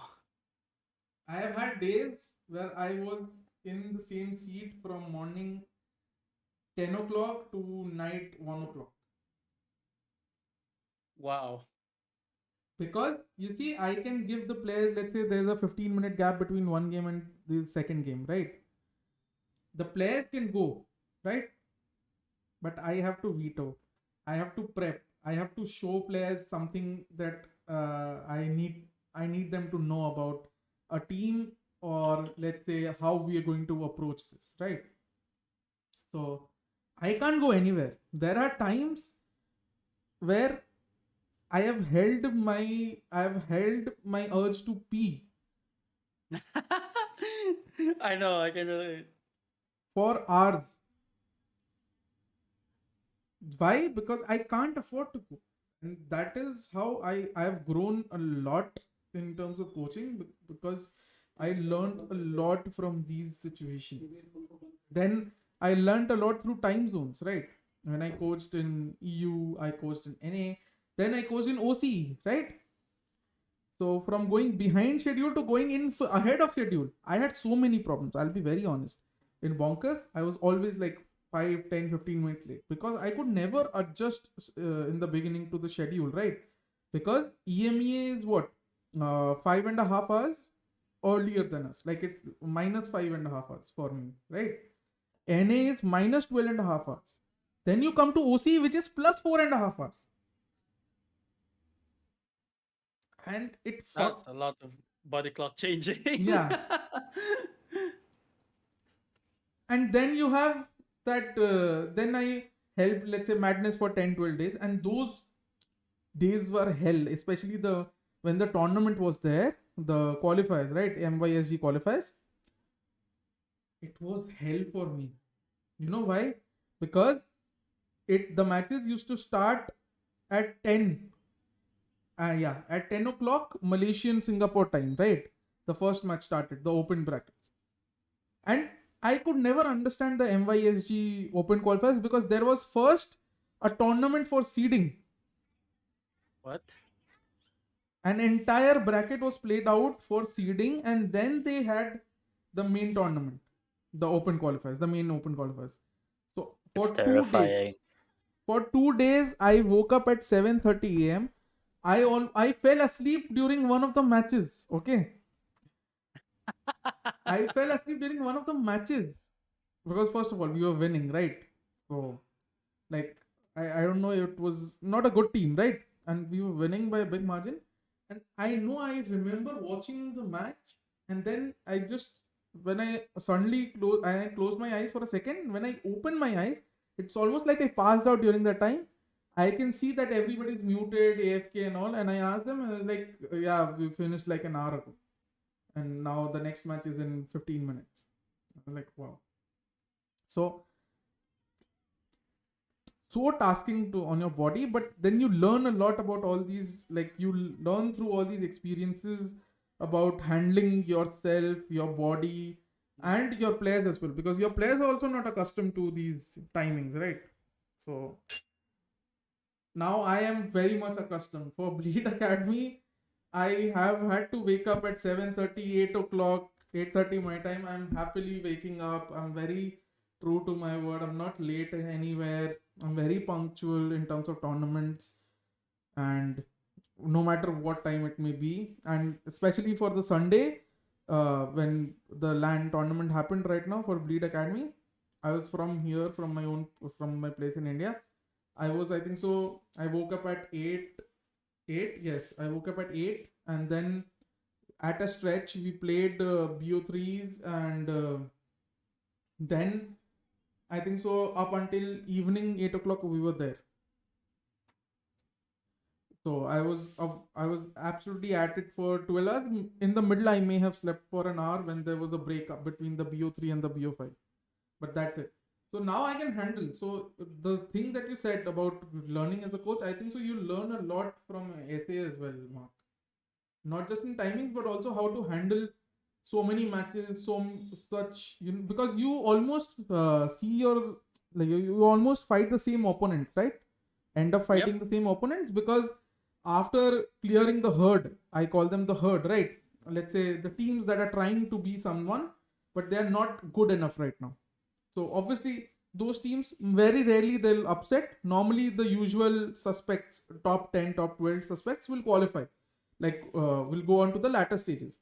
So then you're playing almost the same teams over and over again. So that becomes a challenge in itself of how to replicate and how to vary things, because they will also read you, you will have to read them. Then it becomes a different sort of challenge when you have such a fledgling ecosystem.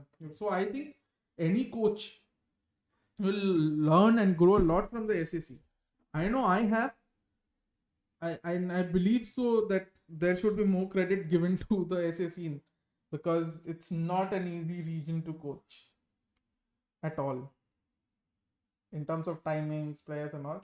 I think the SA region is pretty much like Philippines, very honestly. Like the fact that you said, I was laughing when you said, so Secret don't know how to play non-jet comps, right? There was a time when almost no team in SA could play non-jet comps on most maps. And it's very much reminiscent. It's down to players as well, their ability to adapt or their willingness to adapt rather than ability. And yeah, It has to be there, right? They have to want to learn how to play a specific way or play a specific agent. yeah, that's the thing. But some Yeah, you were saying something? but it's like sometimes it's just they go back and say, "Wow, it's just too difficult," or because I'm just not used to it, because it's not something that makes me comfortable. Yeah, But that's the price of winning, you know. You don't win when you're only playing towards your strength and towards your comforts. exactly. The moment you become a winner is when you start trying things that are outside your zone and then getting good at it. I mean, comfort is the death of growth, to be honest.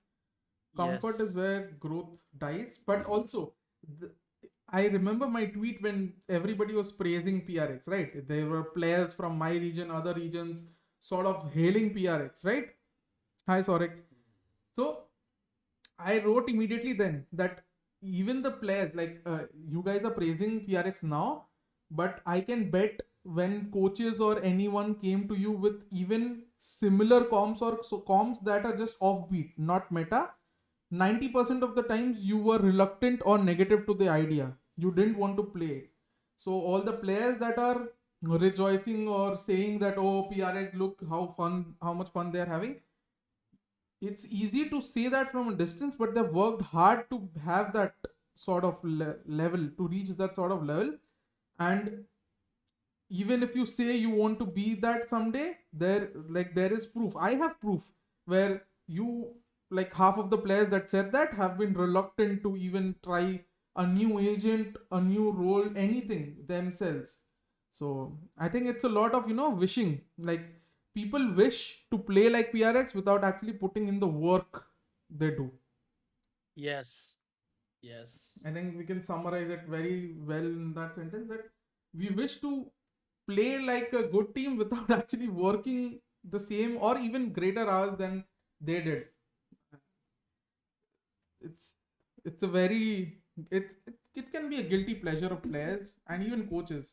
Like, I want my team to be DRX someday, right? I want my team to play like DRX. Such beautiful structure, such good flow, every player having perfect critical knowledge of what decision to take where. I mean, it's just such. Just minus the choking part, right? No, I mean, I wouldn't mind. See, I'll be very honest. I think I can handle choking now. I think we've been like with Reckoning, we've been perennial chokers, right? When I used to coach Reckoning, so I think I've grown to handle the choking part now. I think I can handle choking. I think that's just like one of my biggest issues as a coach, right? Is because when your players are choking on themselves, or when the team itself is just like having that moment, you can't do anything. You can Yeah. just watch them do. You're just like watching them suffer through it all. In like, yeah, sure, you can call attack, but then like after the attack, the round next is they do the same thing. It's like, wow, yeah. It's just Dude, that's, I think, the worst part of coaching, right? It's just watching your players when they're not on form or when they're having the worst days of their life. You can't do anything inside the game to help them. no, so dude, I'll tell you a very recent anecdote from the LAN just happened, right? The LAN, the Bleed Academy event. I take a timeout, I call a certain play, okay? Normally, I don't call plays with Bleed Academy.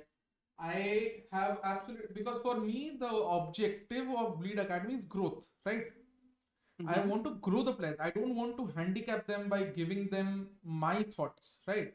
So most of the times when I take tactical timeouts, I'll just feed them bits of information that they have not been talking about. Let's say that they have not looked at or they are not aware of, right? I'll just put them in their heads. I want them to come with solutions better rather than me handicapping them with, because then they'll become reliant on coaches, right? And what happens when they graduate from Bleed Academy? So I don't do that normally, but there I actually give them a play. Like, okay, let's try this. We do that, we win. Next round, they have misread me. They are now trying that sort of play every round. That was just for one round, right?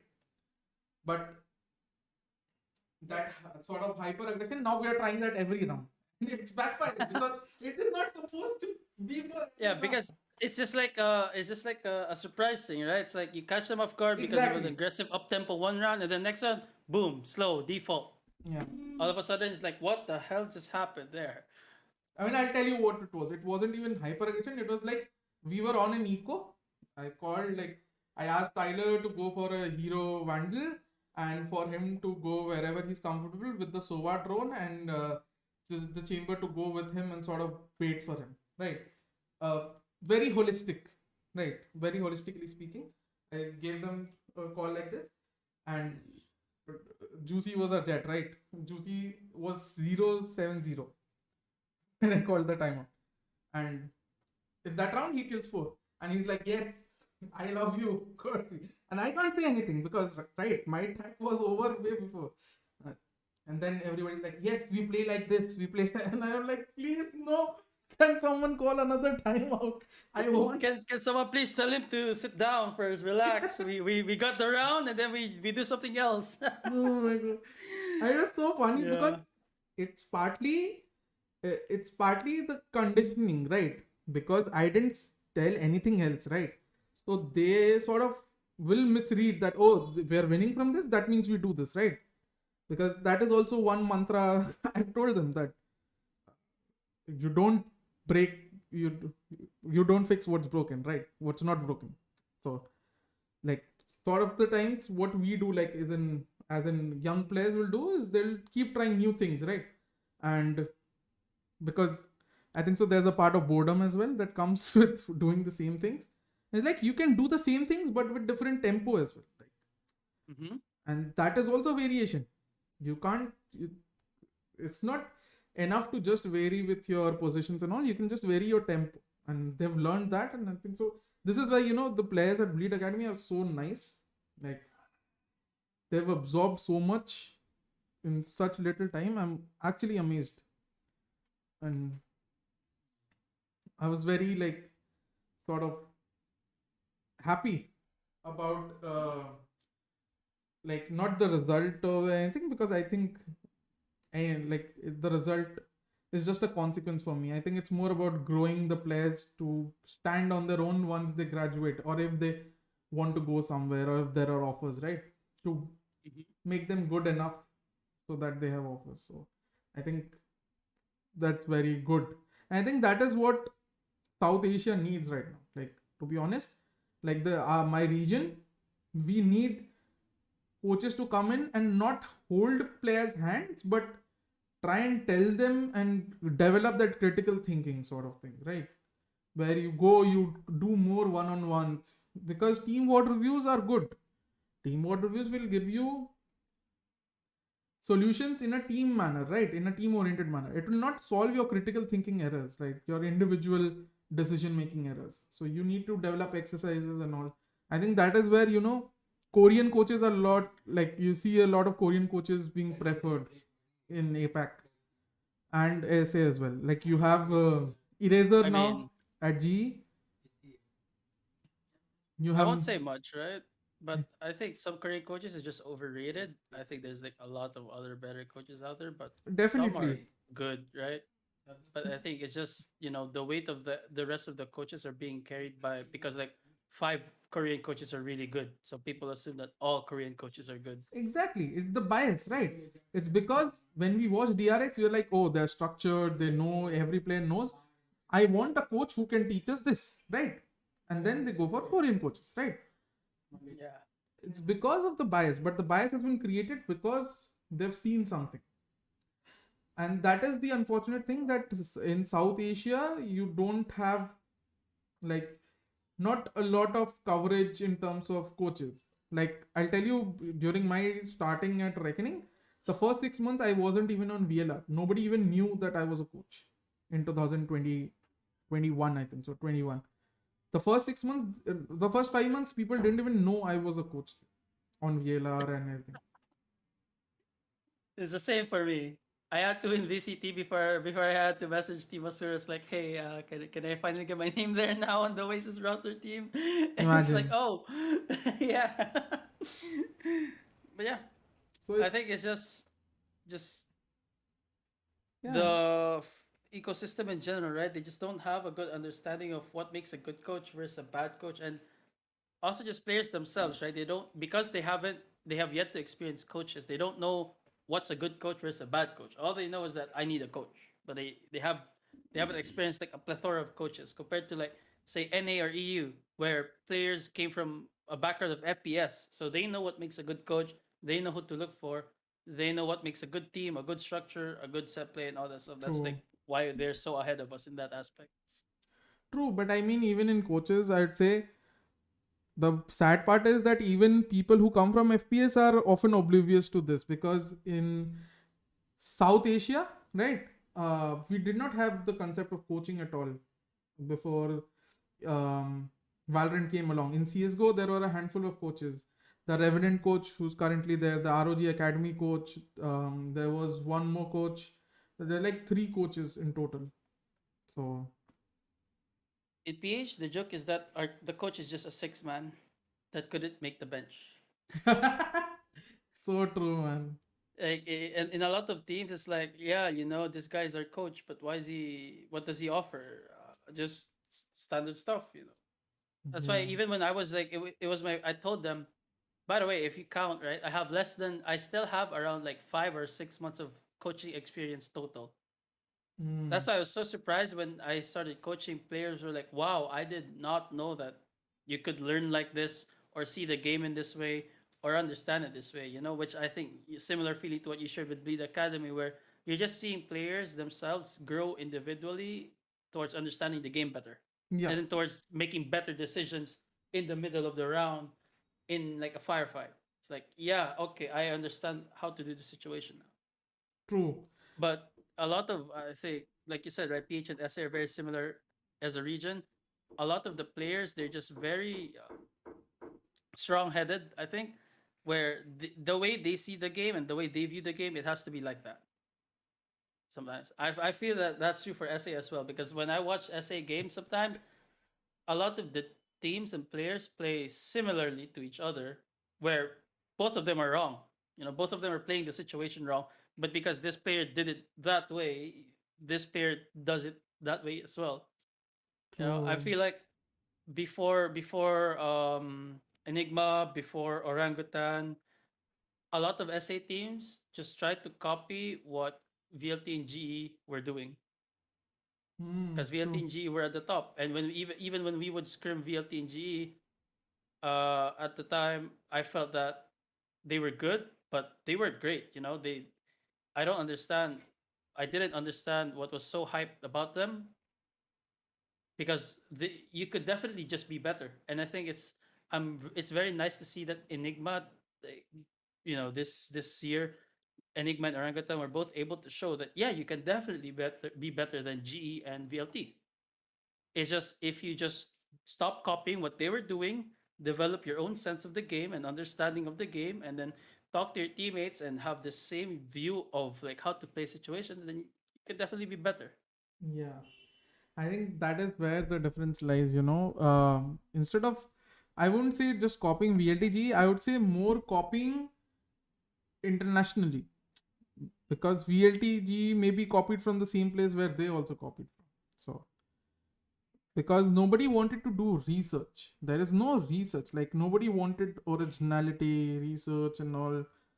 Like, I was very shocked to even hear things like many people were saying that, oh, let's see this team and let's just, we like this comp, let's just copy. You just copy what they do. Yeah.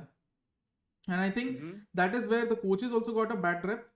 Like, CA stream on my chat during when I first started streaming, they're like, Indian coaches only copy. I was like, dude, if you see my Valo plant, you'll literally probably die of shock. My Valo plant can't contain anymore. I never copy. I will never copy things.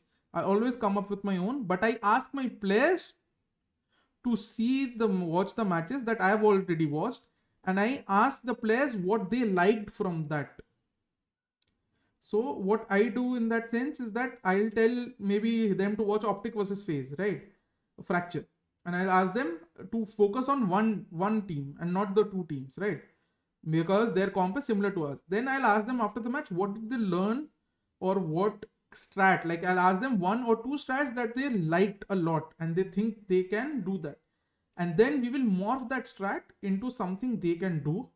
So that is how you add to your originality. You sort of add one or two things from one word to your thing. But saying that like it's copying, it's very bad, because the decision is up to the players of using a certain strat. As a coach, I never tell my players, you do this, you do this, you do this, you do this, because that plagues the team. Because I only have one tactical timeout. What happens if the situation is different from the first round? So I guess you can prepare a lot if you are that sort of a team. You can have multiple situations like you do in football or field hockey. Field hockey, especially if you know field hockey, Mark. So field hockey, there are a lot of things like this predictive programming, right? It's based on predictive analysis. So I think so that is possible, but I don't like doing that. Like, I don't think it should go that way. I think players should be able to make that decision for themselves. So I think that is where you saw a lot of similarity in SA strats, is because most of them were like, oh, and not just international, but what you said is also true, that maybe some people saw VLT doing something, so they also tried to do the same thing in terms of strats or plays, right? So, which is why I think so. I just felt very happy with what I did at Reckoning in this second half when I joined them.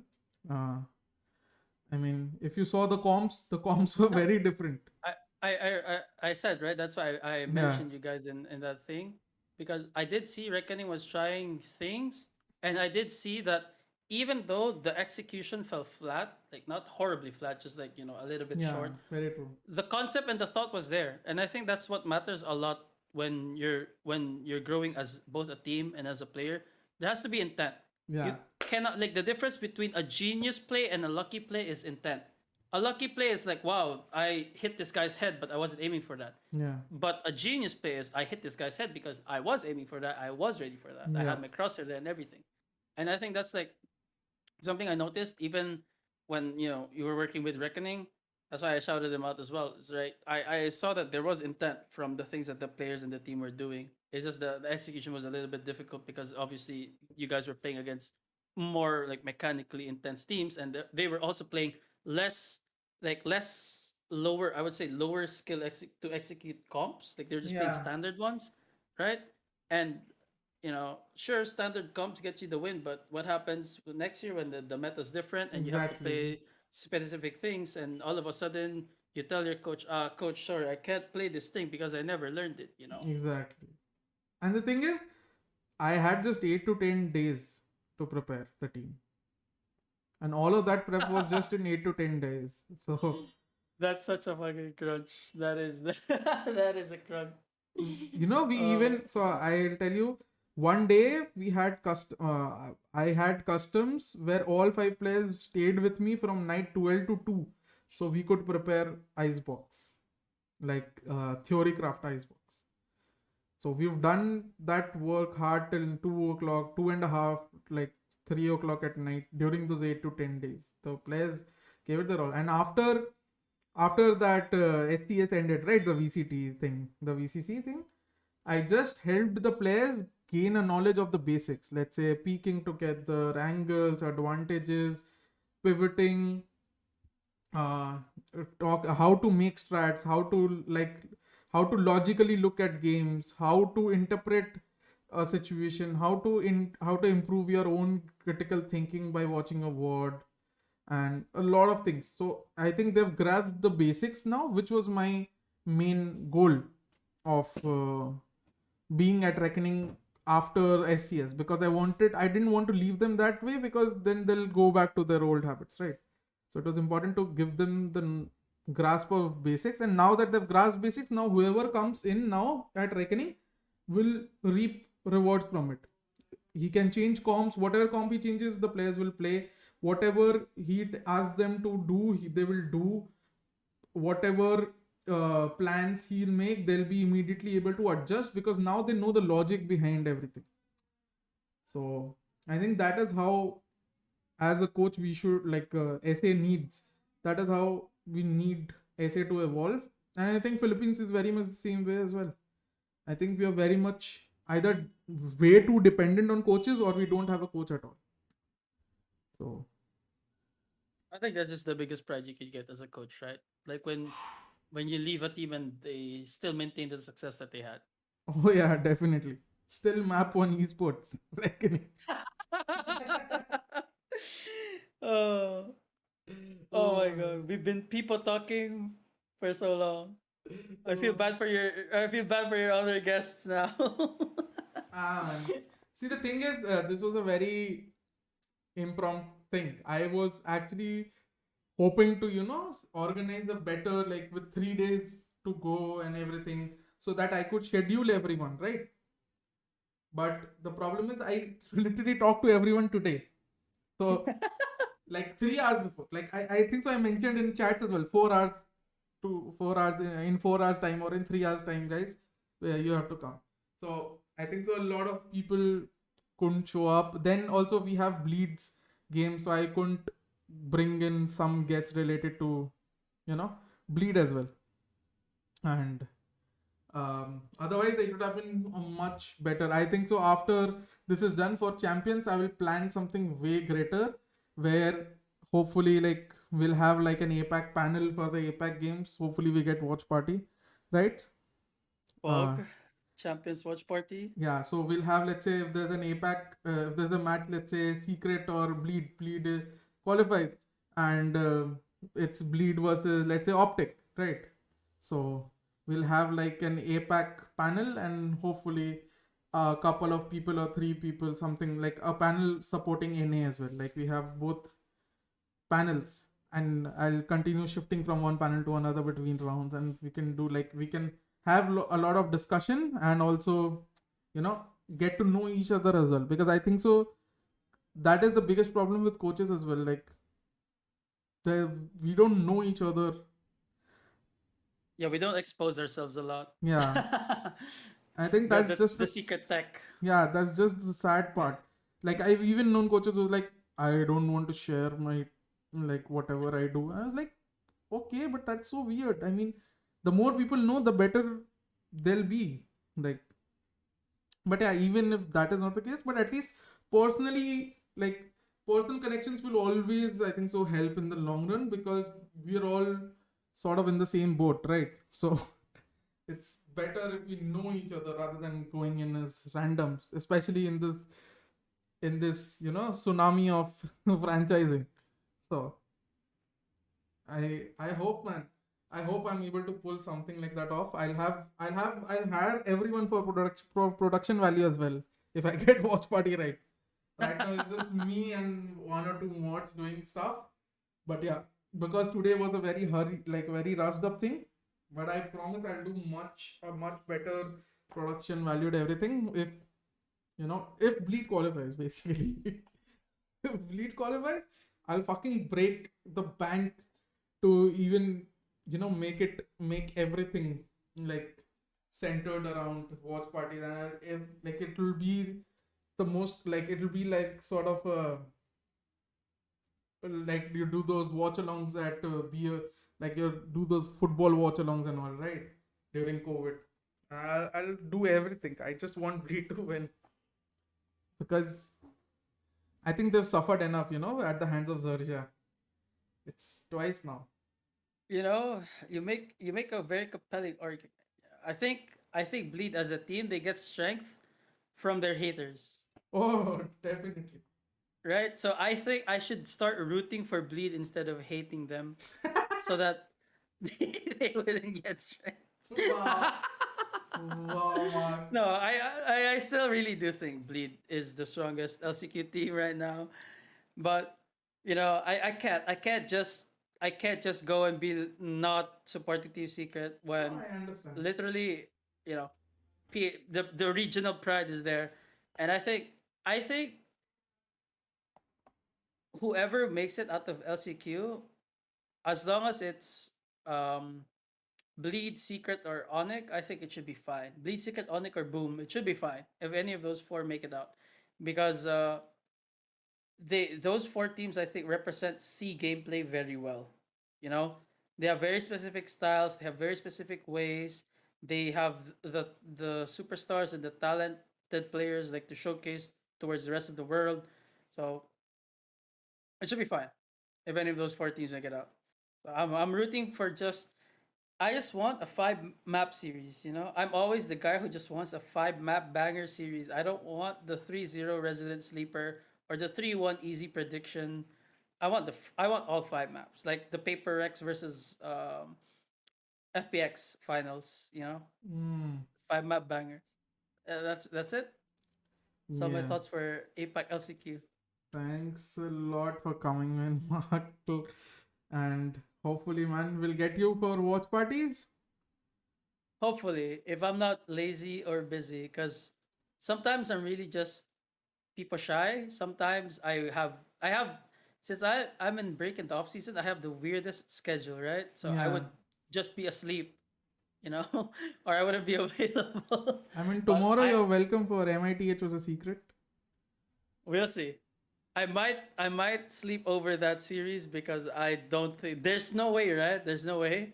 I don't think Secret will lose. There's no way. Yeah. I would lose my mind if Secret lose that. So I think the next match I'll be watching is definitely Bleed versus Secret. You know, the Oh, banger one after. Because I'm I don't very, think either of those two I'm teams very should lose. interested in Onyx versus Order. Tomorrow, Me too. I'm also interested in Onyx Order tomorrow. Should be a really good match. because I think the other two matches are good, but we kind of expect a certain result. Onyx Order, anything can happen. Like for Mhm. me. So, yeah, man, you're Yeah. welcome to join any of the three games. Thank you. Thank you for having me on. I love just if you check my Twitter, that's my like lines as I am a guy who just loves rambling about Valorant. And Same, sorry to your man. viewers if we ended up rambling like an hour and 30 minutes because we jumped through tons of things. But Dude, I have fun. I have fun going into these things. but I'm the I just same, have fun man. I talking. can talk about Valorant all day.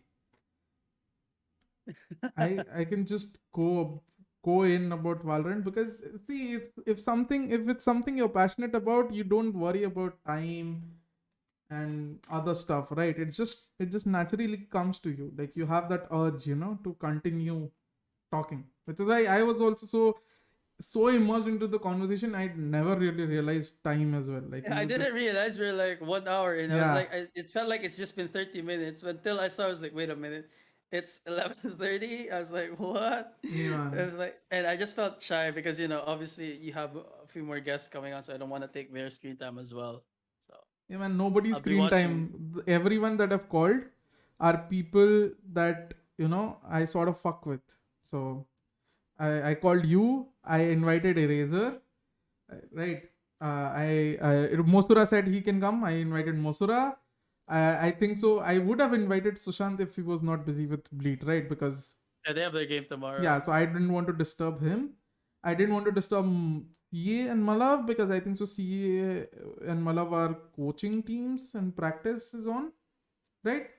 I don't really know, but yeah. So I only ask people that I fuck with.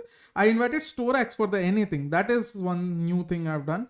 And I asked Mahogany, who's like a Korean coach who's trialing for Reckoning right now, if he would. But Mahogany didn't, like. Obviously, I sort of messaged him like 2 hours before this, so I don't know if he's seen that or not. But yeah, Storax said yes. Hopefully, he'll be here in an hour's time. But apart from that, I always only call people that I can, like, I that they are also comfortable with me, and I can also be comfortable with them, because it's such a fun time, right? Like, Yeah, I think it's just like, I think it makes it easier, like for me as your guest, right, to just be more expressive and more open because we're comfortable with each other. yeah. So And I mean, yeah. hey, when as I told you before as well, whenever you feel like talking about Valorant, just ping me on Discord. I'm always here. Especially now, I've left all my jobs. I'm just at Bleed, right? So earlier I was like Oh, doing blue stacks and all, right? But I left all of my jobs, so I'm free whenever I'm not doing something with Bleed.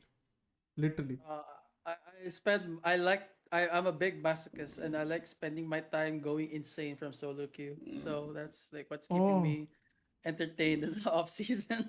man, I watch a lot. Like I make it a habit to watch one word at least a day, like a BO3 if possible. I am sort of a masochist in that way, and also I also have started playing, man. I've, like, after ages I've played, like, I think so. My diamond is almost complete. That my Dorito, finally, Your Dorito. Oh my god. finally. Like my goal for this act is to outdo myself where when I finish in back, so just a small story before I go, right? When I finished Oasis, I was when I started Oasis, I was gold 3, and I was very much it was very Ooh, difficult for me to maintain a plat 1 plat 2 account. We won VCT, I was a gold 3 coach basically. ooh, When I finished back in Oasis, I didn't have anything to do in the off season, so I told myself I'm just gonna grind, make sure that my knowledge and my gameplay and my understanding of the game doesn't go rusty. yeah. So I grinded and I applied the stuff that I taught my players and the things that I learned from them as well. I grinded that one whole act. I grinded 283 matches. I went from platinum to immortal 1 Ooh, in that one whole act. So right now I'm trying my best to essentially outdo do myself in that act where I want to go over 283 and I want to see what 400 matches looks like.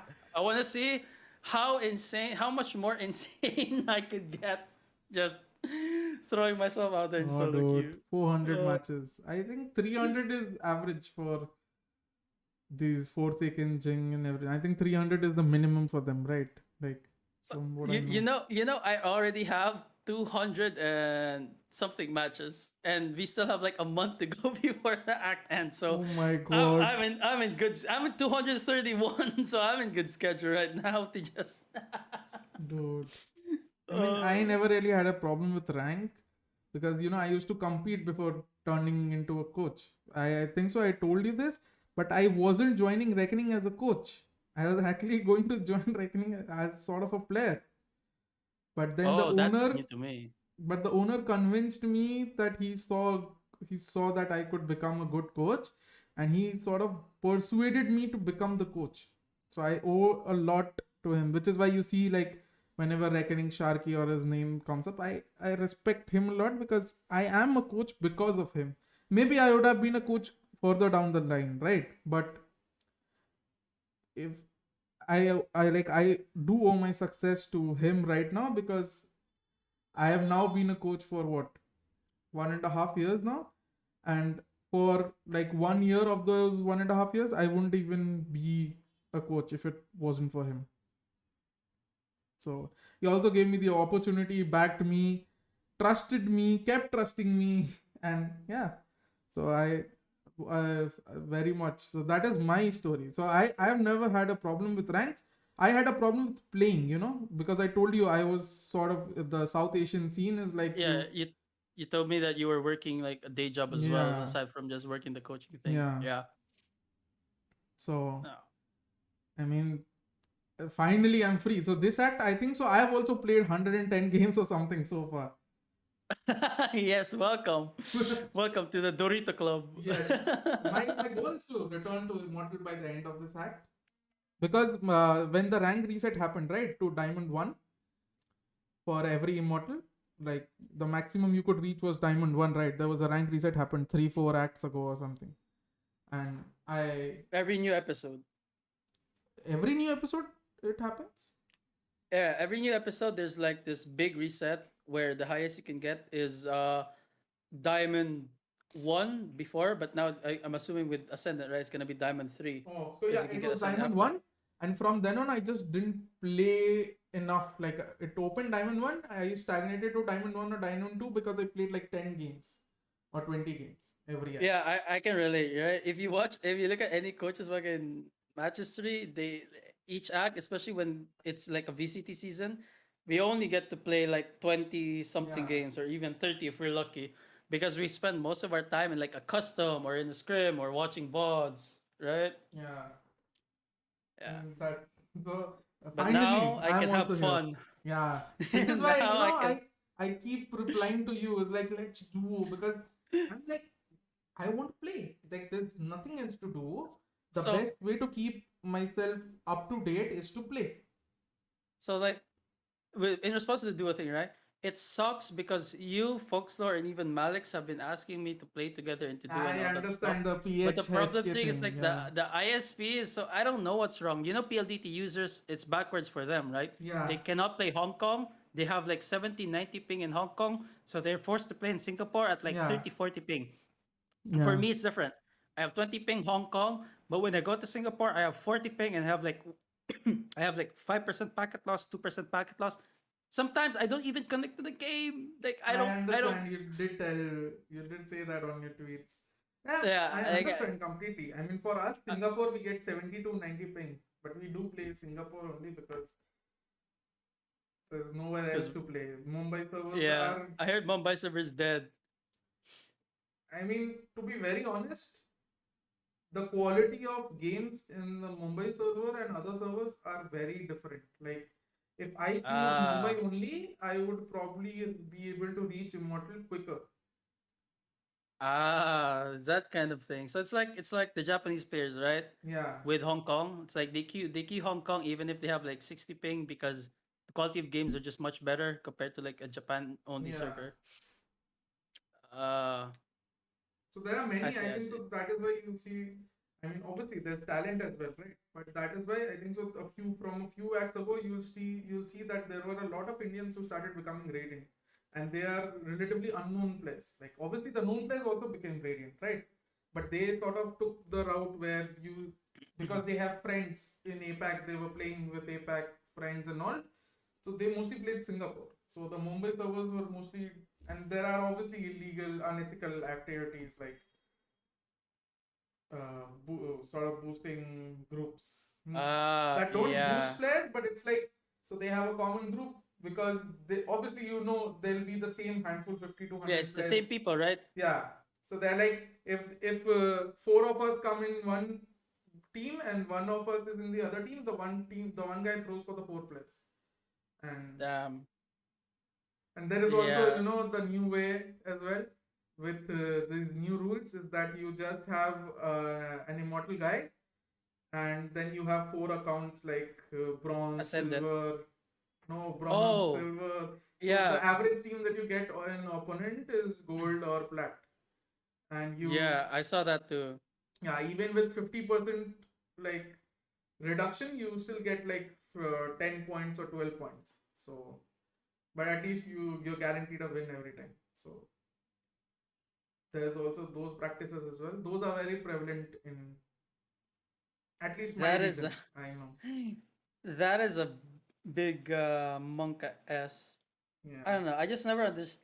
I never understood the point of boosting, right? Because isn't it more fun to just achieve something because you got it on your own, or because you achieved it because you worked hard for it? You know, Exactly. like there's just that feeling where you worked for this, you wanted this, and then after so long you finally got it. I think that's like the best part, and a great part of it all is the journey, right?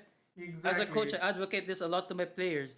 Even when you win, you're not supposed to be chasing after winning. Winning is just like what you said earlier. A Winning is just a consequence. consequence Exactly. of your efforts.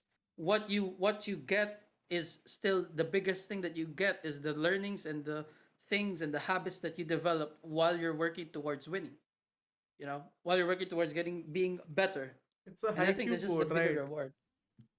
Yes. Result is only a consequence.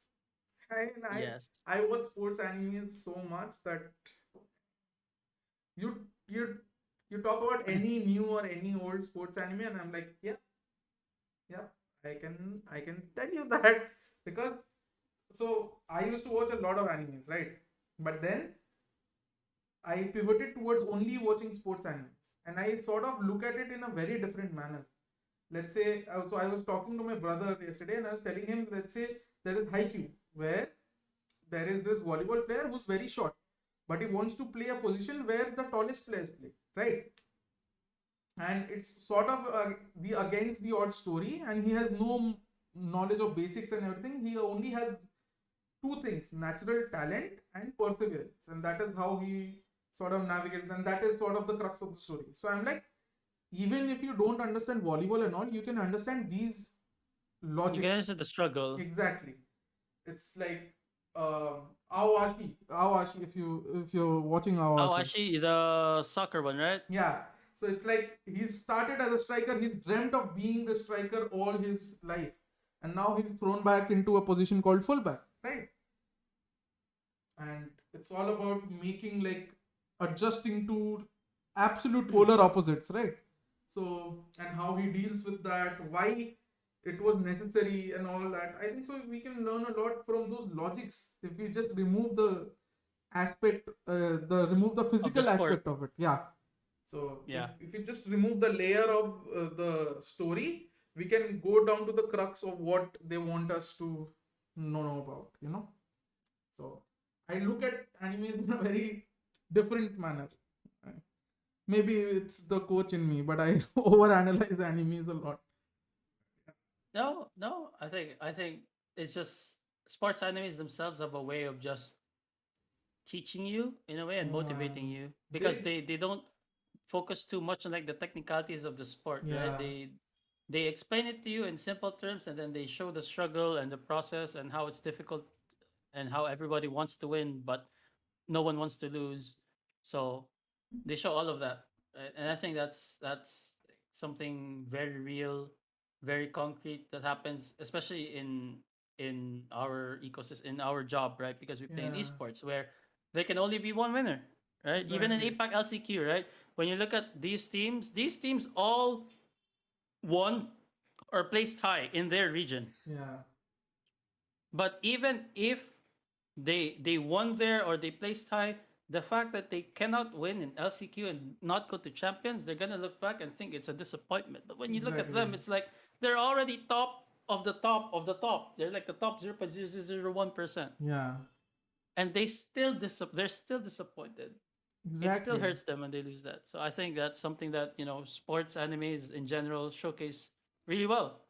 It's like everyone wants to win, nobody wants to lose, but someone will, And because there can only be one winner. so often it's so unrealistic, like the cover story, right? It's often so unrealistic or over the top. You have Kuroko no Basuke, like fucking throwing it at the light of speed, and Yeah. people Nah, throwing 3 pointers from the, from from the one end. fucking backcourt, right? From the Yeah, fucking half court, the tall green guy half court is the still okay. He middle, was throwing it from the back court, when he like you was said. in the zone. Yeah, Yeah, they would pass him the ball yeah. instantly and he would shoot. Then you had the imitator, right? The yellow eyes one.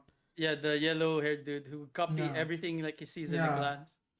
But even then, right? Like it was so hype and all that stuff, but just the basic general plotline of Ooh, if you don't trust your friends or you don't put in the effort and the work and you're only relying on yourself, then you're never gonna achieve like a victory in a team game.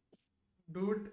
Honestly, I have goosebumps right now, but I remember the point. Everything made sense for me in Kuroko no Basuke. It was Aomine Daiki watching Kuroko and Kazama or And he was someone, crying, right? and he was crying, and the sentences are like, "No way!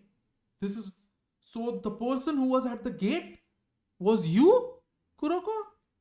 I was laughing my ass off when I saw that. I was like, Like it all made it was sense. always you, Kuroko. Yeah, You were the key to unlocking the zone, yeah, the full potential of the zone. I was like laughing my ass off because just the English line, the way it's written in English, it sounds so funny. But yeah. it was also so cool when they showed like his entire team just being in the full zone against like the red haired guy and his like perfect eye that can see the future and all that stuff. Akashi, right? Yeah. Yeah. Dude, that entire scene perfectly summed up Kuroko no Basuke and what they wanted us to teach or learn from it. It was That that, friendship yeah, matters. trust in teammates. Like I always like, so I have these silly pointers, right? On basics that I always tell. If you see OGs slay together, slay together, slay together, like we have our pointers, right? And one of the main pointers is trust your teammates no matter what happens, right? Trust your teammates no matter what happens. If you lose because you trusted your teammate, It's fine. it's fine. Yes. You guys can watch Diamond No Ace. I've watched Diamond No Ace. I watched Diamond Ace, Captain Tsubasa, Ice Shield Ooh, 21. Captain Tsubasa. I rewatch it every 3 months. Bro, Captain Tsubasa is so good, man. Oh my god. That stuff was my childhood, and every time it gets me. Even if the graphics are like outdated and stuff, Dude, it's so good. somehow I found out the Broncos part of the storyline, right? So Broncos part of the storyline is not available in most on most websites. Where he goes to trial for Roberto and Broncos FC, right? And that's the entire storyline. And then he goes to Spain as well. That Spain journey, that Brazil journey. I watched all of that when I was young, but here I couldn't see that. And finally, I found all those things, and I was like, wow. And I rewatched all of it, and so much makes sense again. Like Subasa is someone who inspired his teammates to do better and to do well. It's such an amazing thing, man. And again, so unrealistic, so over the top. You have driver shooter. What? You have this guy with like a broken fucking Yeah, like knee, an ankle, just like shooting. yeah. Still like being a forward, a striker. And from halfway. Yep. Then you had Hyuga, who broke trees with his shot. Hello. Not tree, singular. Trees with his shot. What was it? It was some bullet kick or something. I don't know. It It's was like a tiger thing. yeah, tiger shot. Yeah. Then you had Schneider, the Europe journey as well, right? The Schneider, and then you had the God, Santana, and how he was made to smile again by the world. Like, dude, so amazing, man. See, these animes are so amazing. So I'll recommend you one more anime, Mark. I don't know if Okay. you've watched it, if you've started watching it. There is a new anime that's doing the rounds. It's the same as Aoashi. It is shoot Is to the it- goal. Oh, I thought you were gonna say the other one. The one that's about to get an adaptation. I Oh, forgot Blue the Lock. name is Blue Lock. There you go. Oh, definitely. Yeah. Blue Lock is something you have to watch. I mean, that I already mean, you know. I've already read. I'm already updated the manga Blue Lock. Exactly. But So- shoot to the goal is something that's new to me. So I'll keep that in mind. Exactly. So I was waiting for Awashi's episode this Saturday, right? And I was like, okay, let's see what else is there. And suddenly it popped out. At the same time, Awashi's episode came. Shoot episode came, and I saw it had only been 5 episodes now. So it's going the same way as Awashi every Saturday. Awashi, in fact, has come out more like before, because Awashi has what 17 episodes now. Shoot to the goal has 5 episodes now, and it's about a team. It's about a school with a legendary team, and then there's new. But the story revolves around a player who his friend used to call Shoot. His friend went to England in his childhood, left him because they had promised they would play together, but he broke the promise, went to England, and this player quit football because of that. And he has now returned from England. He plays in a friendly where this guy is made to play, forced to play, because that is the only way the other team is playing. And everything, like the other boy cries who's from England because he's not the same, and he tells, like, he's being told that you're the reason this guy quit football and all of that. And now this guy is now starting again, like from scratch, because he's obviously his growth and everything is stunted now because he left football Yes. 4 years ago. Yeah, he's like relearning. Yeah, so it's like, the shoot part is it's very well inculcated. His friend used to call him Shuto because he had like a perfect shot on him, like not a perfect shot but a very mean shot on him. And shoot to the goal is the name of the anime. It's very like endearing so far. So I don't know how good it will be, but hopefully it's good. All right. So now you've given me more reasons not to be on your shows because I'm gonna be busy binging these.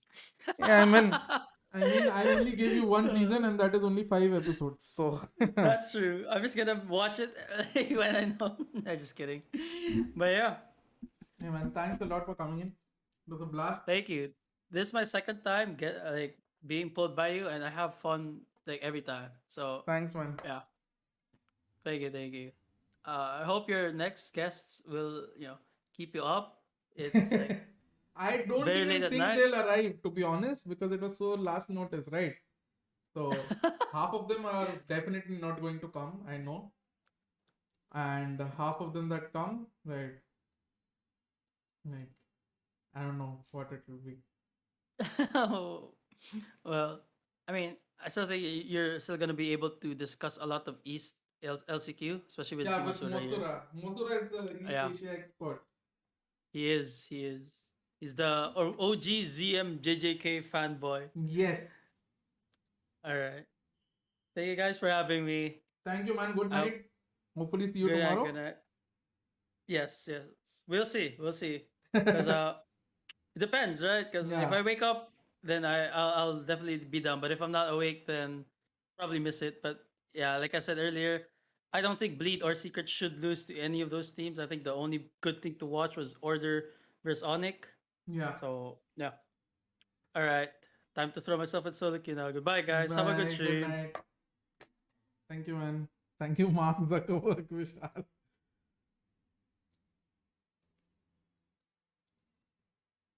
Hey, Mosura, are you here? Yep. Yes, let's now go move on to East Asia, guys. I guess I'm the impromptu expert here. Hello. Yes, you're the impromptu expert. Because I asked Eraser and Mahogany, right? Before, because I thought you'll be busy with VLR since, Hmm. it's VCT season, LCQ season. Probably late for Eraser as well, considering he's still in Korea, no, or is he in India? Oh, I think he's in Korea. No, I think his practice is still. Yeah. I'll just. So let's continuing on. With East Asia, guys. So let me just put on the display capture, guys. Hello, welcome. So now our second expert, Osura. So before our expert speaks anything, I'll show you my pickems so that you can abuse me.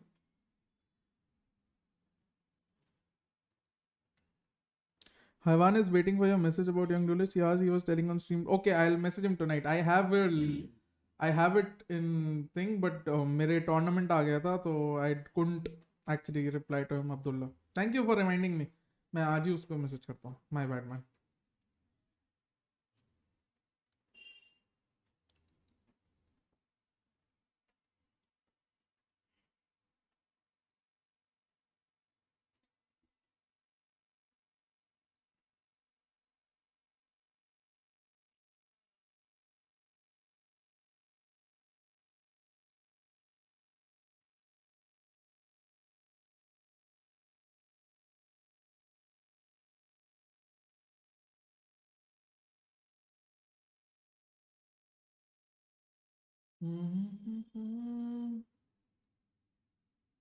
Okay, phone ESC on stairs, on phone on stairs.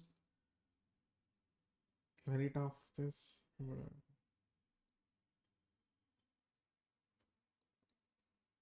Okay, so this is my pickems, guys. Very simple pickems. EDG to win it all. Which server does the East Asia server take place? I think so. There'll be a toss. Really excited to watch UDG. Same here, man. So my predictions are very straightforward. The only surprises maybe is that I have North Option bowing out despite winning against Cone, and I have Cone going all the way from the lower bracket to top 3. But yeah.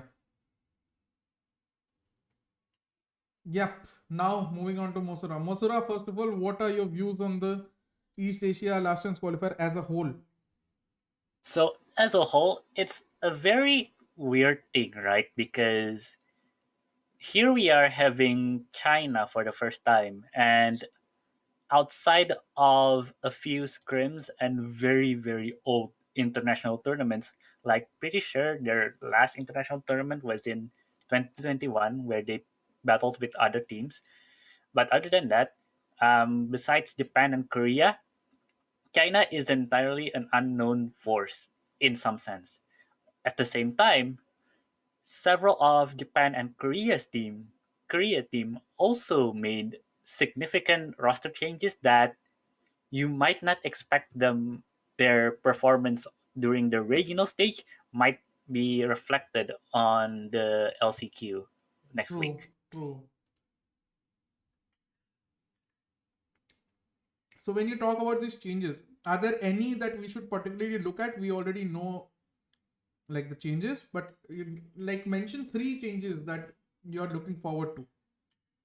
So first things first, I'm going to highlight Damwon because Damwon, I think, they removed hate. Uh, they removed hate like just after they failed to qualify for Copenhagen, Yeah. and they were kind of in a limbo, right? They weren't sure about their starting lineup.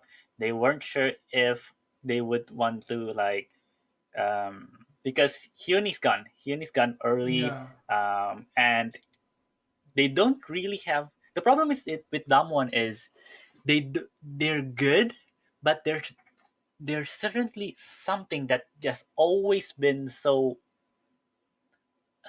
There's this nagging feeling that it's just something that is missing from them. It's just because if you see their records, they're completely fine, except the losses to like DRX or Onslayers. Yeah. Like they completely wiped out most of the midfield teams. But coming into the playoffs of stage two, lost to lost to DRX. Sure. And Maru Gaming were like they won against Maru Gaming on week one of the regular season. To seeing them like only winning one map out of five against Yeah. Maru, that's something was wrong. Something's need to change. And of course, they brought like Lakia and Alao, old teammates of Solo. I definitely think this is Solo's doing. Solo vouched for these two, and I think depending on how Damwon will play Lakia, let's not hope like Vision Strikers did, where he only played one map each international appearance he was in. Yeah. I think Damwon will definitely try to experiment where they want to put some of their players, especially with Lakia, considering their agent pool compared to the others during the regular split. Yeah. So first of all, Damon with the addition of Alao and Lakia is going to be an interesting thought. Second is Onslayers. So Onslayers have two people leaving, which is King, uh, who who is taking a very long break from competitive play, and Zunba, who left for national service. Yeah. That leaves two. That is two of their pretty much more, I would say, impactful players because Goddat, Bazi, and Tias were good, but you can't deny that Zunba and King really helped, especially with their agent pool. So Yeah. what did they do? They brought Estrella. Estrella, we know Yes. him from F4Q. Only play for F4Q and Desperado this year. Kind of went under the radar for most of the time just because Desperado wasn't really a top mid tier team. They were a Hmm. bit lower on the table. And of F4Q weren't even able to make it to stage two group stages. Hmm. They fell on the open qualifiers. So Estrella, I do not know how well this this suits Onslayers just because Estrella hasn't been playing for so long since May. May was the last time he played, so I hope something is they're ramping up practices and whatnot just for LCQ. And an interesting import, well, technically an import, but he is a Korean, Echo. Yes. Echo. Echo is so for those who weren't following like Korea, Echo isn't playing. Echo was a Korean player. He was formerly from Quantum Strikers, then TNL, but left early in last year, and then he moved from Korea to Japan, playing for Reignite. Yeah. Reignite was damn good, by the way. Reignite, besides the losses to Sengoku and Zera, people were touting them as a potential contender. But of course, they weren't exactly able to capitalize, even with Foxy 9 and Echo on the team. So Echo was called into Onslayers as a loan from Reignite, so he's not joining Onslayers as a permanent Yeah. edition, but only as a loan from Reignite. I think he's going to be an amazing replacement for Zumba, uh, his, especially with his versatility. He doesn't play too much like I think he doesn't play too much of the main duelist. The last time Yeah. he did was like a month ago. He played Jet, so Estrella will be the primary. I think one of the so if yeah, Estrella will definitely be the primary duelist, and Echo will be King's replacement on the roster. Okay. So the third team I'm going to highlight is actually going to be. Let me see if I remember it correctly. So there, I think so. There's only exactly three teams that make significant changes. Someone on Sayers. Last thing is Reject. Now Okay. Reject just announced their two new players just today. Yeah. So Reject is a very weird organization. I'm going to say Reject is a very weird organization just because um, they're they're good. Like if you watch Japan, they're kind of good. Uh, During last year, they made it to LCQ again this year, but during the regular season, they kind of went. Uh, they weren't even able to beat Crazy Rukins and Zeta. They were only able to like boil around the midfield. So it's kind of weird, especially with some of the underperformance from Norris, like players like Zepper, Hari, Norrison, who is a playing coach. So it's a bit weird on how Reject is structured as a whole. And of course, they have Takeish, Medusa, and Reda as their three remaining with Hari and Norrison gone. Yeah. And I think people Medusa is a good player. I think Medusa and Reta have always been a consistent player on their respective teams. It's just they got offloaded basically Yeah. with Takesh. And the two new additions is interesting. Intro, first of all, is Intro, formerly mostly known on his time in Dam 1. Dumb one. He's Yeah. decent. He's decent. He's definitely got some plays. He moved from Dam 1 to Enter Force 36, which is a Japanese team. They failed to like qualify for both stages of Japan, and the team was kind of stacked. You got 10X, Locomotive as a coach, Intro, Castle, Dimaruto. This team wasn't like good, but they were potential to they have potential to wreck the midfield. So, Mm. and Intro was at least consistent during his time in Damwon. And next is Anthem.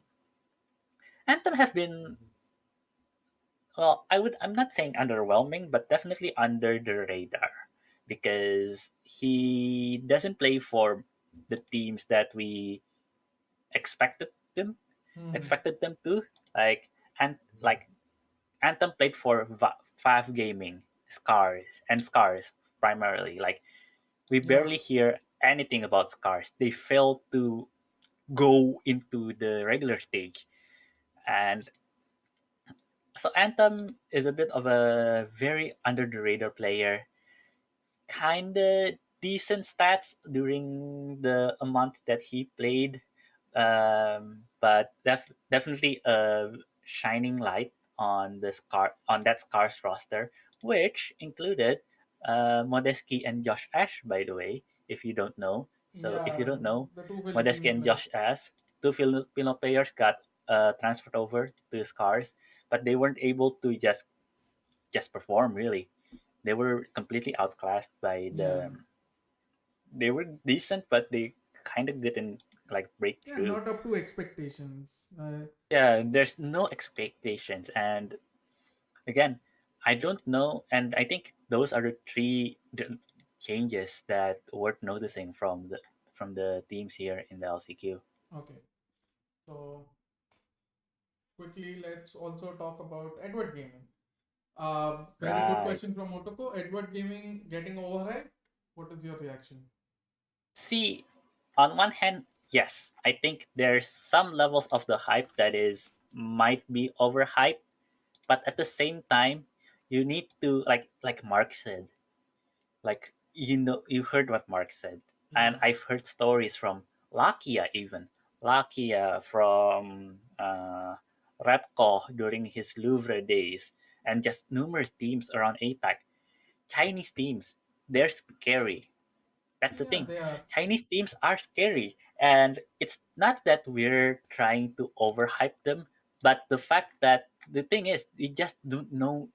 Yes, most people outside of the APAC ecosystem barely heard anything about this Chinese team. So whenever they hear APAC players or APAC fans hyping up, holy shit, EDG and Kone are going to wreck the ever living hell out of the LCQ, and they hear, please, we've seen what Korean and Japanese teams do. Do you think Chinese teams can do that? Yes, there are testimonies from players themselves that yes, we don't know if they're going to win, but their reputation exceeds them, and there's a reason for them to be hyped and to be scared about, basically. So no, I don't think they're being overhyped. Yes, I think we have to temper some expectations, but there is a reason for players, fans that know these teams to absolutely say, yeah, these guys are going to wreck if you're not careful. True. Now also, there's the thing called data. Do not have Yeah. any data, much data from these teams because they're what, four tournaments so far, three So FBG yeah, invitationals and one, I yeah, think so there was the one other tournament, so four tournaments so yes. far. Spring Gauntlet. Yeah, Yeah, so four tournaments so far. It's not a good enough sample size. And then scrims, you can never rely on data from just scrims because you don't know the degree to which they have been playing, like how serious they were, what were they practicing, what was their intent of that scrim. It's okay, it's still doable, but that lack of data is also scary, right? When you also, because when you combine it with how they are playing and how dominating they are, the lack of data is even more worrisome because you don't know how to prepare for them as well. exactly. The only one aspect that we know the data of is Kangkang, ZMJJKK. Yeah, People exactly. don't know he played in SAA before. He played in Hong Kong, Taiwan with CPT Yeah, Gaming, yeah, yeah. which he did underperform. He did underperform with that CBT squad, but my God, has he reinvented them himself with EDG? Dear God. Definitely. I think that is the beauty of EDG. You have life, who's sort of like the primary duelist for, like the primary guy for them, and then you have Yeah. So yeah, ZMJJKKA, who's like, who can play he so many primarily roles. played chamber. Yeah, he Yeah, primarily played the chamber just because it is the fragging sentinel, yeah, because the kit suits the duelist very well. But he plays Raze, he plays Yoru, he plays a decent amount of course, his most played agent all time is Jet, considering he is a duelist. So so with Life and Kang Kang, it's a is a position where basically Kang Kang kinda complements Life. Life is still the primary duelist, and he is cracked at it. But with Kang Kang, you have EDG gave the opposing team two two reasons to worry about them, just because there's those two players on the roster. But not to discredit nobody, Howdrong, Chicho, these guys are amazing. They have the mechanical ability to, well, to like match Life and Kang Kang. They're not they're not simply just the three guys who just being tossed away easily. No, all five players are mechanically gifted, and if teams are not careful, they're gonna shock a lot of people. Oh, definitely. Okay, so coming down to brass tacks, um, who do you see winning it? Is it still EDG or? I think in a world where because here's the thing, outside of so this putting aside this Chinese team as well, there's not exactly I can't see like I can see a world where either Damwon or Northeption might win it. On Slayers, I have no clue just because I don't know how Echo and Estrella will mesh well together with the team. But other than that, I'm seeing EDG winning it all yeah,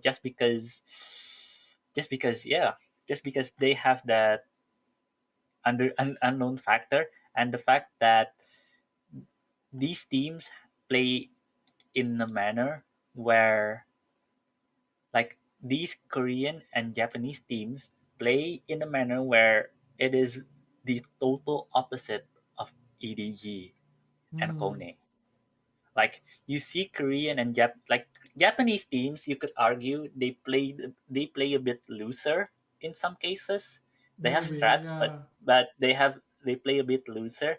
You see it with Northaption as well, where they kind of have this, you know, aggressiveness, their reactive play style.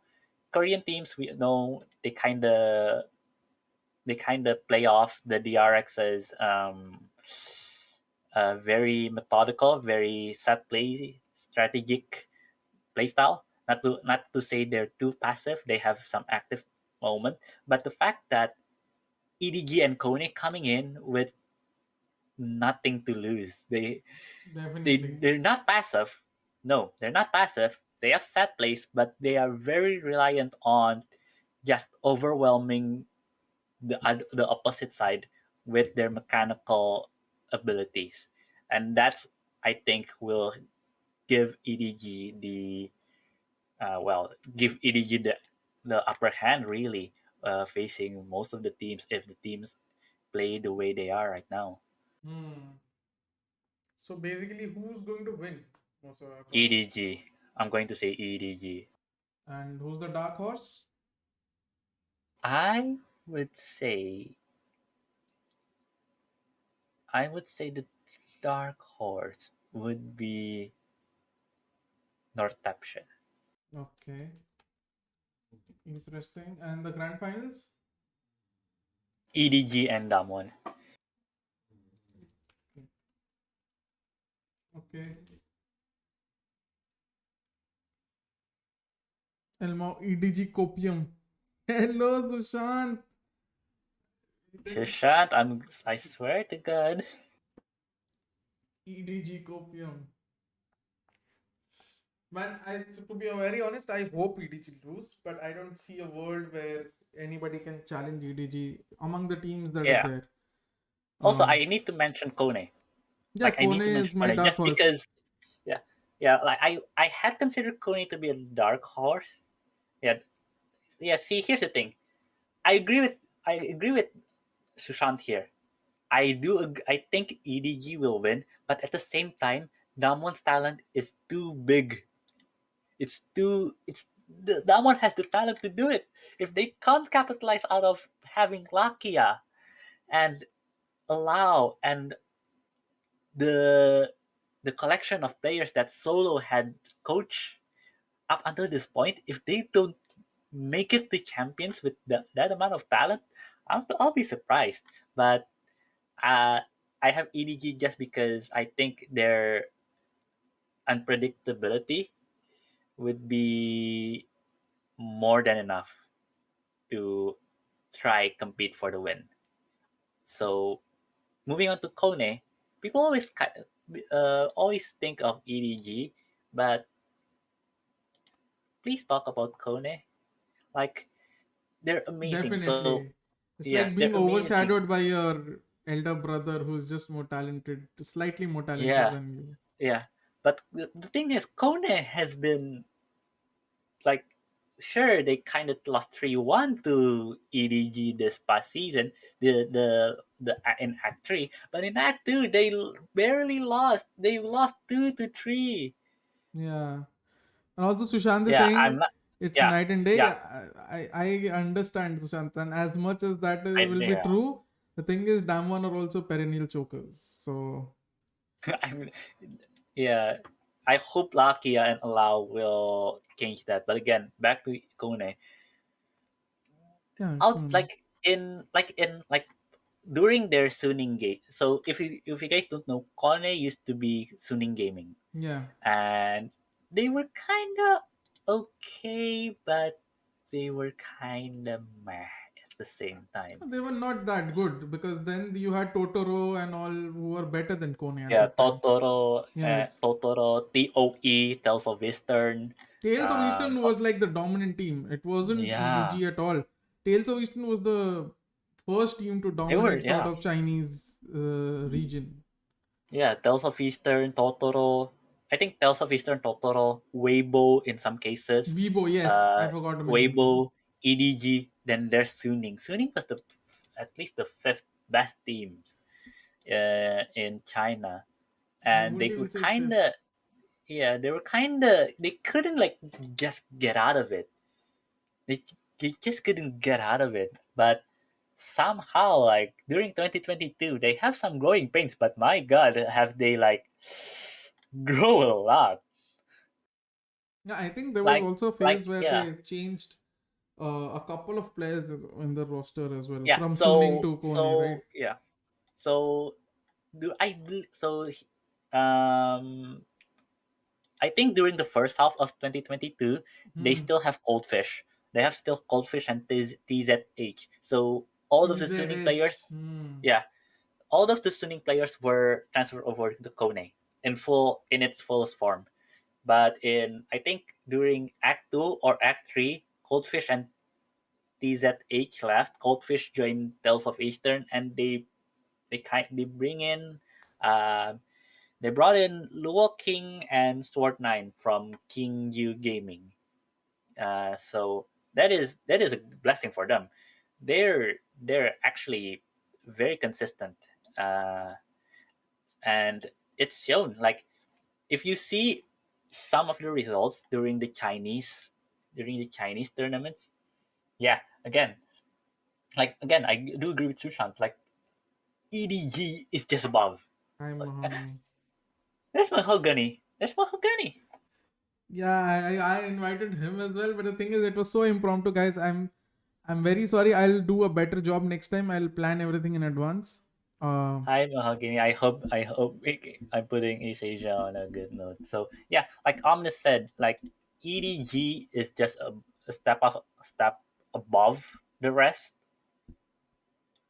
but Kone is basically the second or third best teams, depending on the mm, situation. Because if you see the FGC Invitational results during the entirety of the year, yeah, the winners are so random. Like on Act One, I believe Act One, Weibo won that one. yep. Like Act Vivo One, won. Weibo won that one, and people were thinking, "Holy shit! Is Weibo going to be the next best thing?" And then um, Kone fell again to Weibo in the Spring Gauntlet. Weibo kind of got 3-0'd by Edward Gaming in the grand finals. But so Hmm. people like, okay, Weibo just beat Kone. They're the second best team, right? And then Act 2 comes, and Kone just changed the gear. Also, Kone Kaushik, just changed the gear. Tylo Like, are bad. holy shit. No, Tyloo are bad. No, you do not talk about Tyloo. No, no, no, no, no. So again, Kone just something clicked during Act 2 and then just winning. They went like other than the opening match where they lost against Enter, like again, Enter is a very dark horse team, but they are so coin flip. Enter is a choking team. If you see their matches, Enter is a I choking haven't team. watched Enter at all, to be honest. No, I hate the team. Like they're so good, but at the same time they just couldn't close out matches. You, but again, Kone just went up a gear and immediately rises up. They went clean even up until the grand finals where they lost against EDG, but not on a clean sweep, on a 2-3. Yeah, And every map was hotly contested, right? hotly contested. There's parts where Kone kind of get roughed apart by EDG, but at the same time, EDG they kind of cracked. They kind of cracked with Kone, and Kone again continued the momentum until Act 3, where of course they kind of lost 1-3 just because that uh, weird thing on Breeze, where apparently one of the Kone's players got disconnected and they didn't want to do something about it or something Oh, like that. damn. So it's kind of bad, but if you see the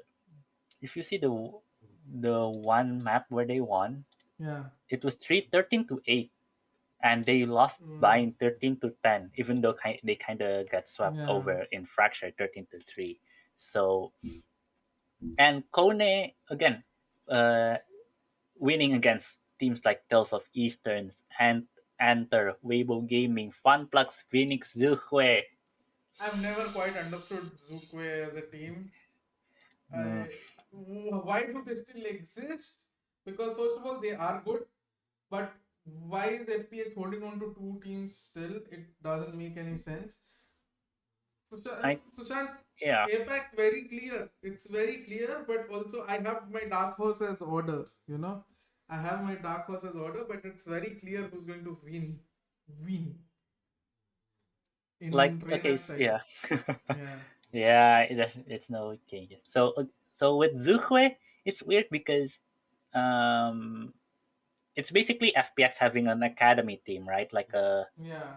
Like the Chinese academy team. But the funny thing, if they would have made it to LCQ, they needed to just drop the entire roster. Exactly.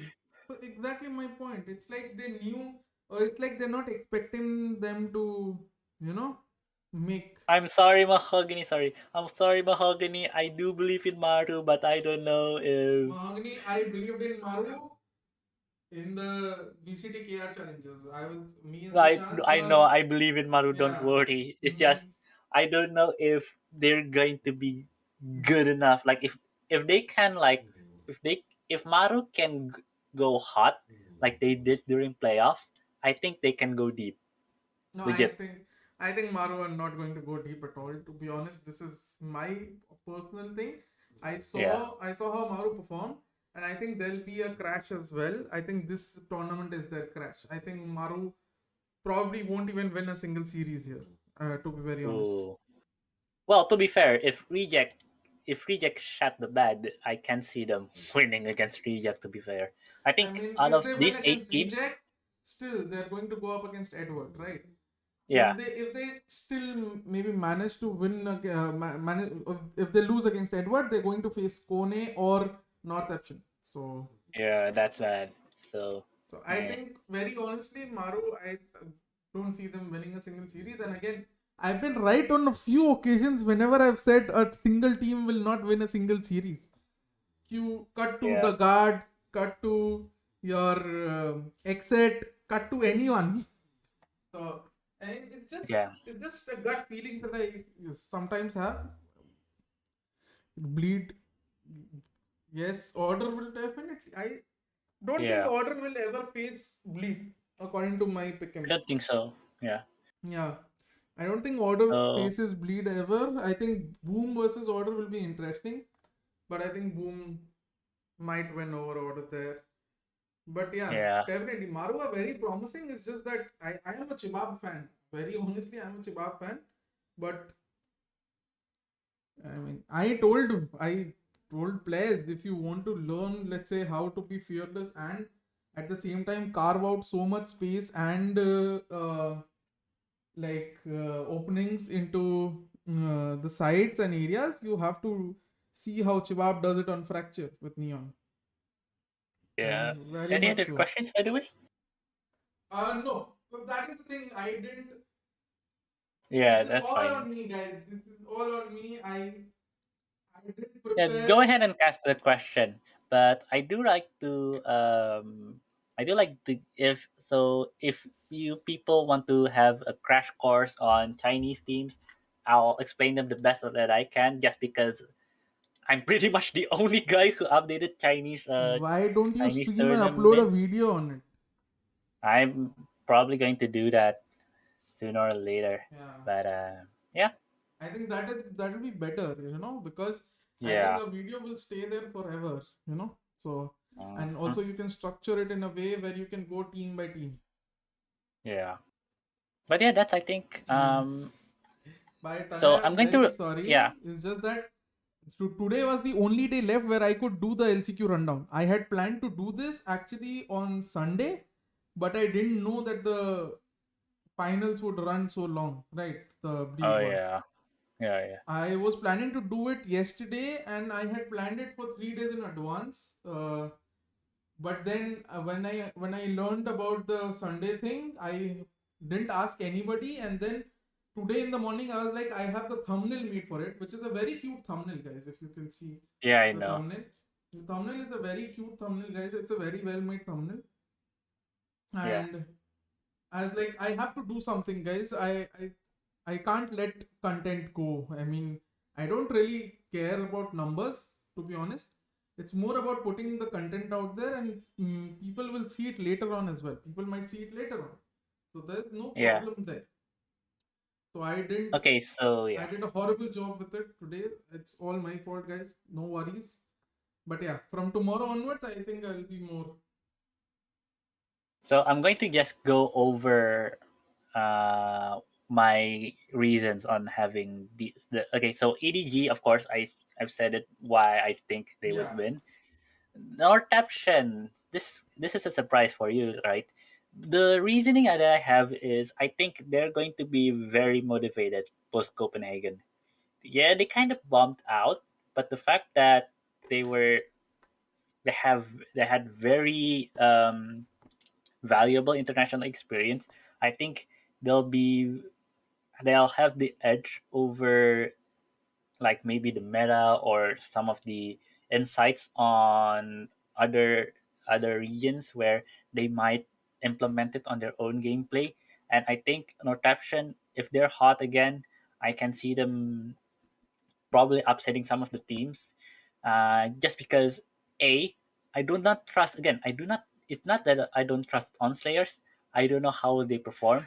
B Maru Gaming. I do not know how will they perform as a collective, especially with the amount of the rest of the teams barring reject. C Crazy Raccoon kind of fell off. Let's be fair. And also, I'll be very honest. I also think the same. I think Northampton actually beats Kone in the first match, Yeah, but then they go on to lose against Damwon. Then Northampton on Slayers is basically a toss for me. But whoever wins will then go on to lose to Kone. That that yeah, that's for me. So I think Northampton cannot make a deep run just because of the bracket they have, because they have to yeah. face That's the thing. Kone and then Northampton. I also feel Onslayers are going to be dog shit. To be very honest, I also feel Onslayers are going to be very, very bad. Yeah, Yeah, no, yeah, unfortunately, man, it's just bad. yeah, It's just bad timing or bad karma, yeah. whatever you call it. But I mean, it's also their own doing. They would have happily Mhm. qualified if they didn't fuck up the VCT KR challenges. They choked. Like Damwon and Onstairs, they're chokers. They literally they had it. Onstairs lost to Damwon and Onstairs lost to Maru Yeah. on the perfect timing. So and okay, Reject, I would argue besides Maru probably the weakest team out of the eight. And Kone, it's not that I don't trust them to be the dark horse of the tournament. It's just if they proven to be the dark horse, like let's say they somehow beat Northampton and somehow got close with Damwon, then I'll consider it. But if that doesn't happen, I'll happily stick with Northampton. So that's my Yeah, no, reasoning. I think Northampton won't be my dark horse just because of the bracket, because I think they're destined to lose either way in this bracket Yeah, because they're in the lower half of the brackets. If they were in the yeah, that's upper half, I would have understandable. maybe seen them maybe beat Reject and then go on to, even if they lose to Edward Gaming, I would have still seen them, do something. But the bracket that is presented in front of me just makes it difficult for Northampton to do anything. Yeah, yeah, that's honestly what I'm thinking as well. But that's that's my opinion on the Asia LCQ. Thanks, man. Thank you, Masura. Hopefully, you do stream the Chinese lowdown where we get to know more in depth about teams from I China. hope so. I hope I found the time. Let's go, man. Let's go. So thank you guys. Thank you, Masura. And Mahogany, thank you. I'm very sorry again. It was very rushed. Mahogany, Masura, Mark, everyone. Promise to be better from next time. Things will be much, much better. Good stuff. Yeah, it's just I fucked it up with. I didn't give myself a lot of time. I started arranging everything from like 5 o'clock. Yeah, 4 o'clock. Like 3 hours or 4 hours before the stream, I started arranging everything. That's a bad thing.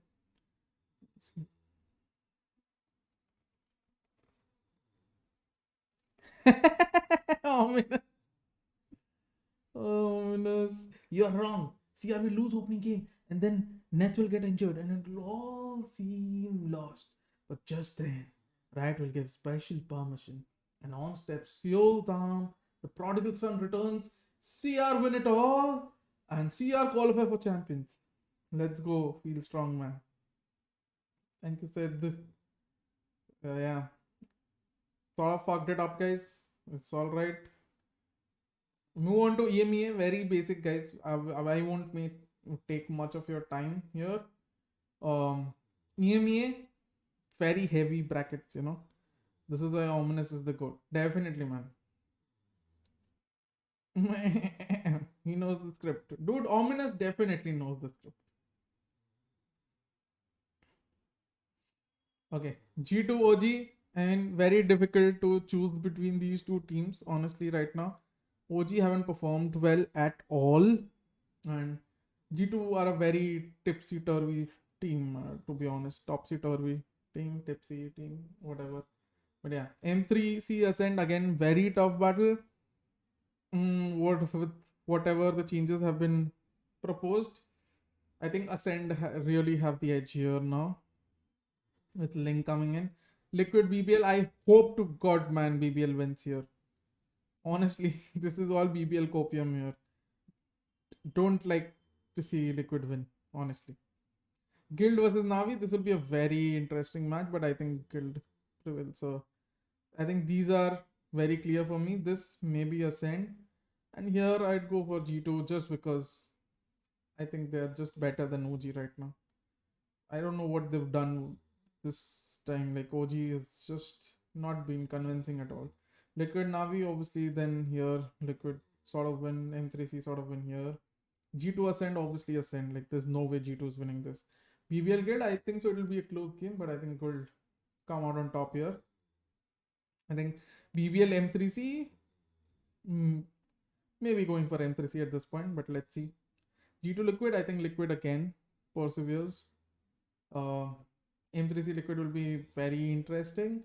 Ascend Guild, M3C will win. Istanbul final will be M3 vs Epic, the CIS supremacy match. I hoped for it, but it's looking very bleak, Sushant. And here, I think so. Out of these two teams, I would definitely this time. I think Ascend are going to finally make it. I think it'll be M3C here winning, and then M3C versus Guild. I think sort of Guild. It's a very dice. So this top four is, I think so. This top four is solid, but then anything can happen past this top four. To be honest, I do see Ascent qualifying, but anything can happen. Like M3C might bow to Liquid, Guild might go into top upper brackets, and Ascent might face M3C to come here, or M3C might win against Guild, and we might see Ascent versus M3C again in the grand finals. But yeah, my logic is very simple. I think Ascent's new lineup is honestly one of the best lineups on paper. I know it doesn't account for much, but if you see Ascent's lineup, it is absurd. Very sorry if the voice peaked, but you FBS played M3C 3 times and MCC has won all 3 times. Ooh, that is a stat worth remembering, man. So that means M3C. So is M3C the only team that has played FPX multiple times and FPX have failed to beat them? I guess so. Maybe we'll. Is there a stat like this, Sushant? Like, is M3C the only team that has played FPX multiple times, but yet FPX has not been able to win a single time? Okay, so, but we'll go. So we have. Okay, these two players, don't really have to say much about these two players. Going to not use the name Gambit. जब तक war चल रहा है, unfortunately. Vac and Monster, very good individually, right? And hopefully with all this time out, we see them sort of like finally come together. Then you have Link, their latest rival. Like this is honestly, this is the best lineup on paper. This is the best lineup on paper. Not just in EMEA, I guess anywhere for that matter. Single most like firepower heavy lineup I can see among any of the teams playing LCQs right now. This is the team. Whether they can gel in together and play is another thing, but I think Ascent, very honestly. Sorry, there's no expert here because I was I asked Sinan, but Sinan had some work, he said. But yeah, Ascent definitely. My dark horse will remain BBL esports. I don't know why, but I just like how BBL play. Not even like how BBL play, but just I like BBL as a like team, sort of as a team to support. I think I sort of find it endearing. But yeah, Ascent versus Guild. Sushant, would you like to say your winners? Winner Dark Horse Grand Final.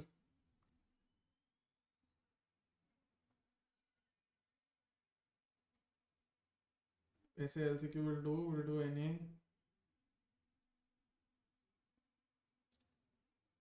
काफी time हो गया यार जब तक war चल रहा है तब तक I don't think. The thing is I'm also hungry. I haven't eaten all. मैंने खीर खाई अभी.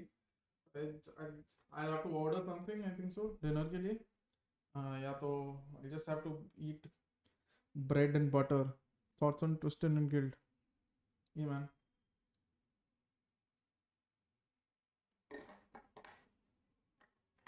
I think Guild as a team is well. M3 versus Ascent. Okay. You are going for the storyline. I also think it can. But Ascent went. Yeah, okay, nice. Let's go, best coach. Hello, Thomas. Wait a minute. Is it Turtle? Thomas? Who's this? Is this Turtle? I remember this name. Just can't figure out. Everything top speed, man. Everything Godspeed. Also, guys, there'll be a new monitor, a new second monitor. My current one has gone, which is why I'm having to read from the phone. Hello, Turtle. Have you turned 16 yet? I don't think so. I think it's September, right? So many great players turning 16 in September.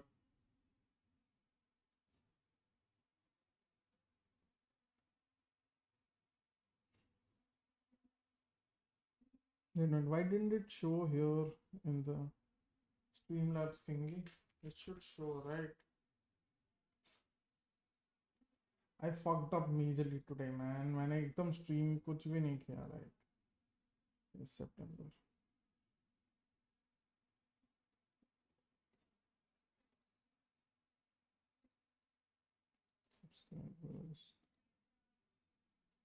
Recent events. Basit Sharif, thank you for subscribing, man. Hello, bhaiya. How are you, Karan? Thank you for being a member for 2 months in a row.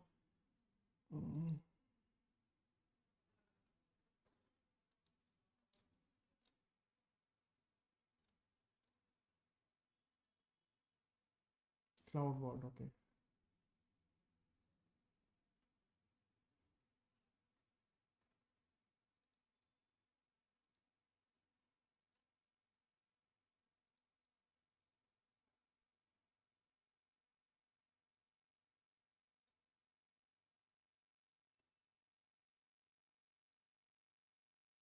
PR move. Genre good or is it overhyped? It's definitely overhyped. Chattered it's around, okay.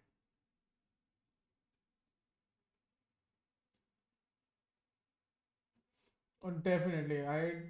I do think Sentinels are going to win a match or two, but yeah, that's where it ends. Okay, your dark horse, Ominous.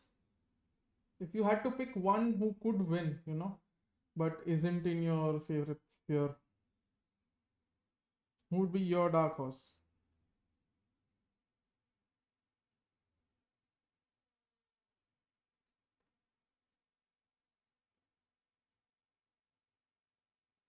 Then let us go to the LCQ.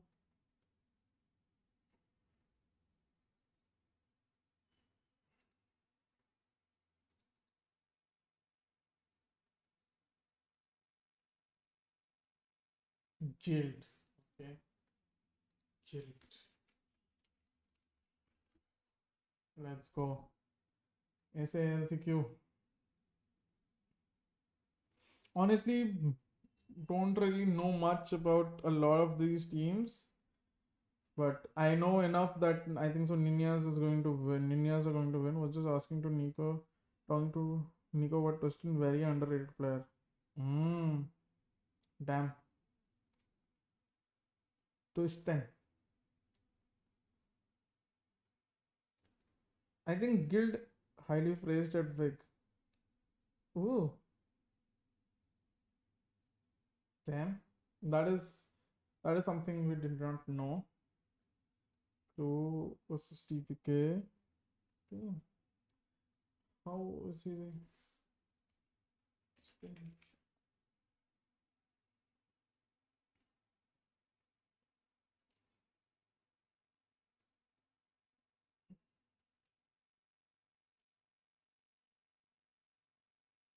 Okay, so this is the guy a lot of people were talking about during the VRL finals. This thing. There was a segment here, Sushant, and they were talking about Twistin. I remember the VRL circuit. I think so. The playoffs or something is happening right now. VRL finals or something. So I think so. It was 2 days ago or 3 days ago. I don't remember when, but they were talking about Twistin. That is why. Came.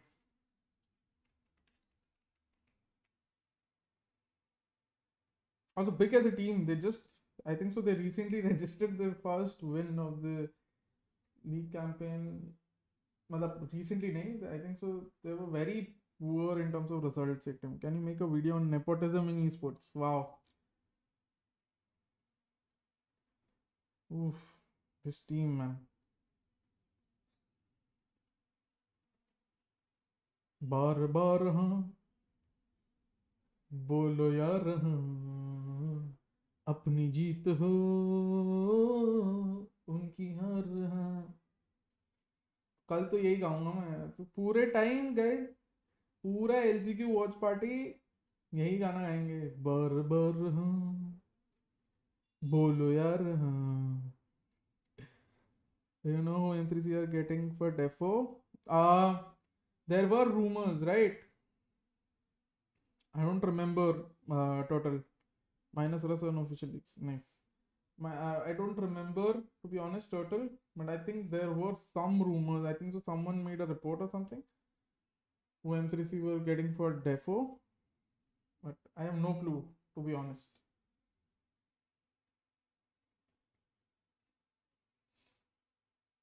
Yeah, ASA LCQ.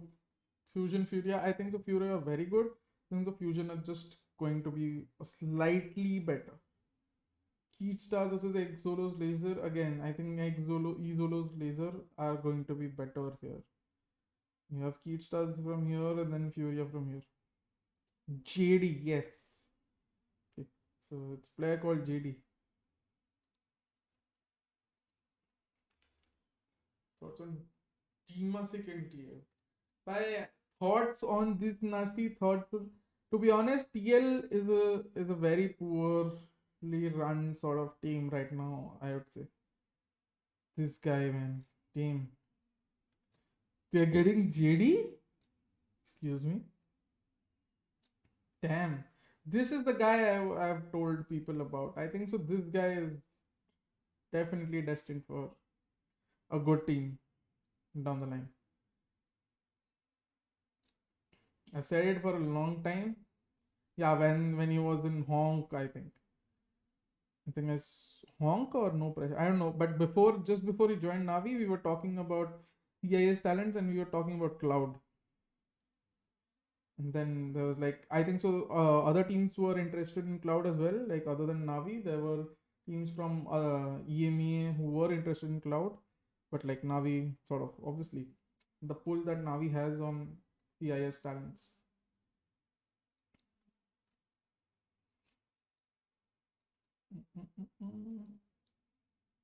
JD. Think I remember hearing the name JD first when David P's team sort of fought Navi on Breeze, I think. Yes, this is sort of Fusion Ninjas. Very tough. Crew Zolos, I think so. Crew here. Zolos, Furia. Ninjas and Fusion. I'd still go for Fusion here. I don't know why. I just feel like Fusion are going to sort of. And there are 2 slots for LATAM. That means 3 LATAM teams. And now his first solo recruitment team. They signed 4 players on OBG. Ooh. Damn. JD came to Navi from NIP. Ooh. Back when NIP had a roster. Damn. EU roster. Then they then they built that roster and just kept the Brazilian roster. When Keat Stars, I'm going for a very shady because I don't know much about SA, but I think Vivo Kid finally going to come good on their promise. And here I think Furia, then you have Kid.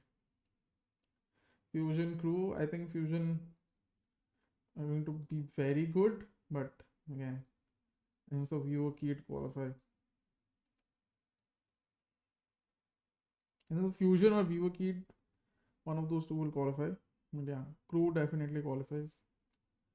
Don't really know much about other teams. I know about Fusion, I know Crew, I know Kid a lot. I know about Furia a little bit. I know Laser a little bit. I don't know much about 9Z, to be honest. Nothing about TBK. So yeah.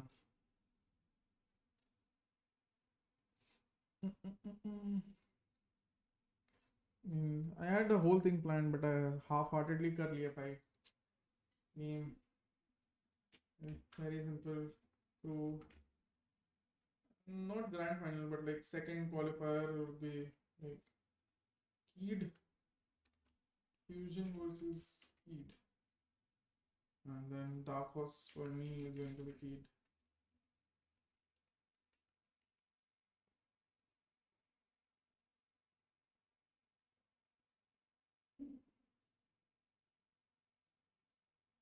Yeah, this is done, guys. Very simply, we'll move on to NALCQ.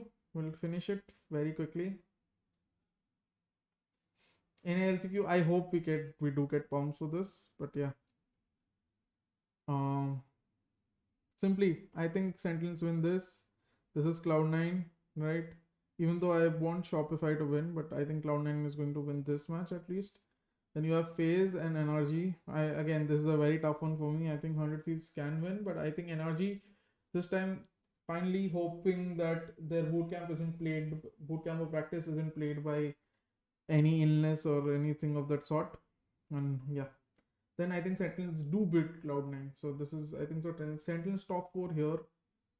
I think so that is the best result you can really hope for. NRG FaZe Clan, I think so NRG again.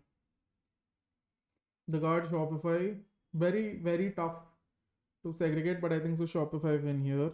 Then you have EG versus 100 Thieves.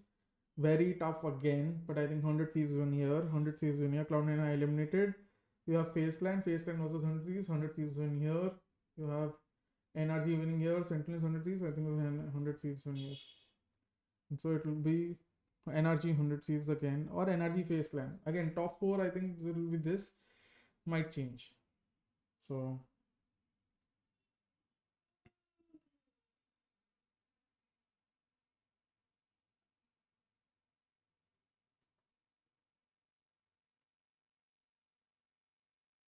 yeah, NRG winning. But yeah, to be honest, I think Shopify Rebellion do have a very small inkling too. So I'll be like NRG versus 100 Thieves or FaZe, I think, but it's okay. And Mobile Energy finally man, yeah. And I think here it's standard. I think so. Shopify Rebellion will be our dark horse here.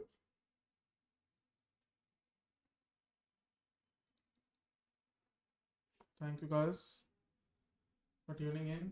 Very sorry today I couldn't plan it better, but from tomorrow onwards it's watch party season. And yes, with watch party season coming in, hopefully I become regular again, right? That is the hope, yeah. And thank you guys for still tuning in, man. Hopefully, how many likes do we have right now? We have 72 likes. Cool, guys. Hopefully, we make it 75. Thank you guys for tuning in. I'll see you guys tomorrow with the watch party. We have 3 cracking games tomorrow. We have starting off, we have Myth versus Team Secret. Then we have Onyx versus Order, the match I'm most looking forward to. Then we have Bleed versus Alter Ego. Let's go. 3 cracking matches tomorrow, guys. What better way to start off LCQ watch party, right? Thank you guys for tuning in. I'm very sorry I couldn't plan much in advance. As I said, very rushed, but I had to get this content in somehow because Pickems and all we have to do before the tournament starts. APAC we already did, and yeah, with all the Pickems done, at least we can then talk about it later during other streams. So yeah, man, thanks a lot, guys. And with this, see you tomorrow at the watch party, guys. See you.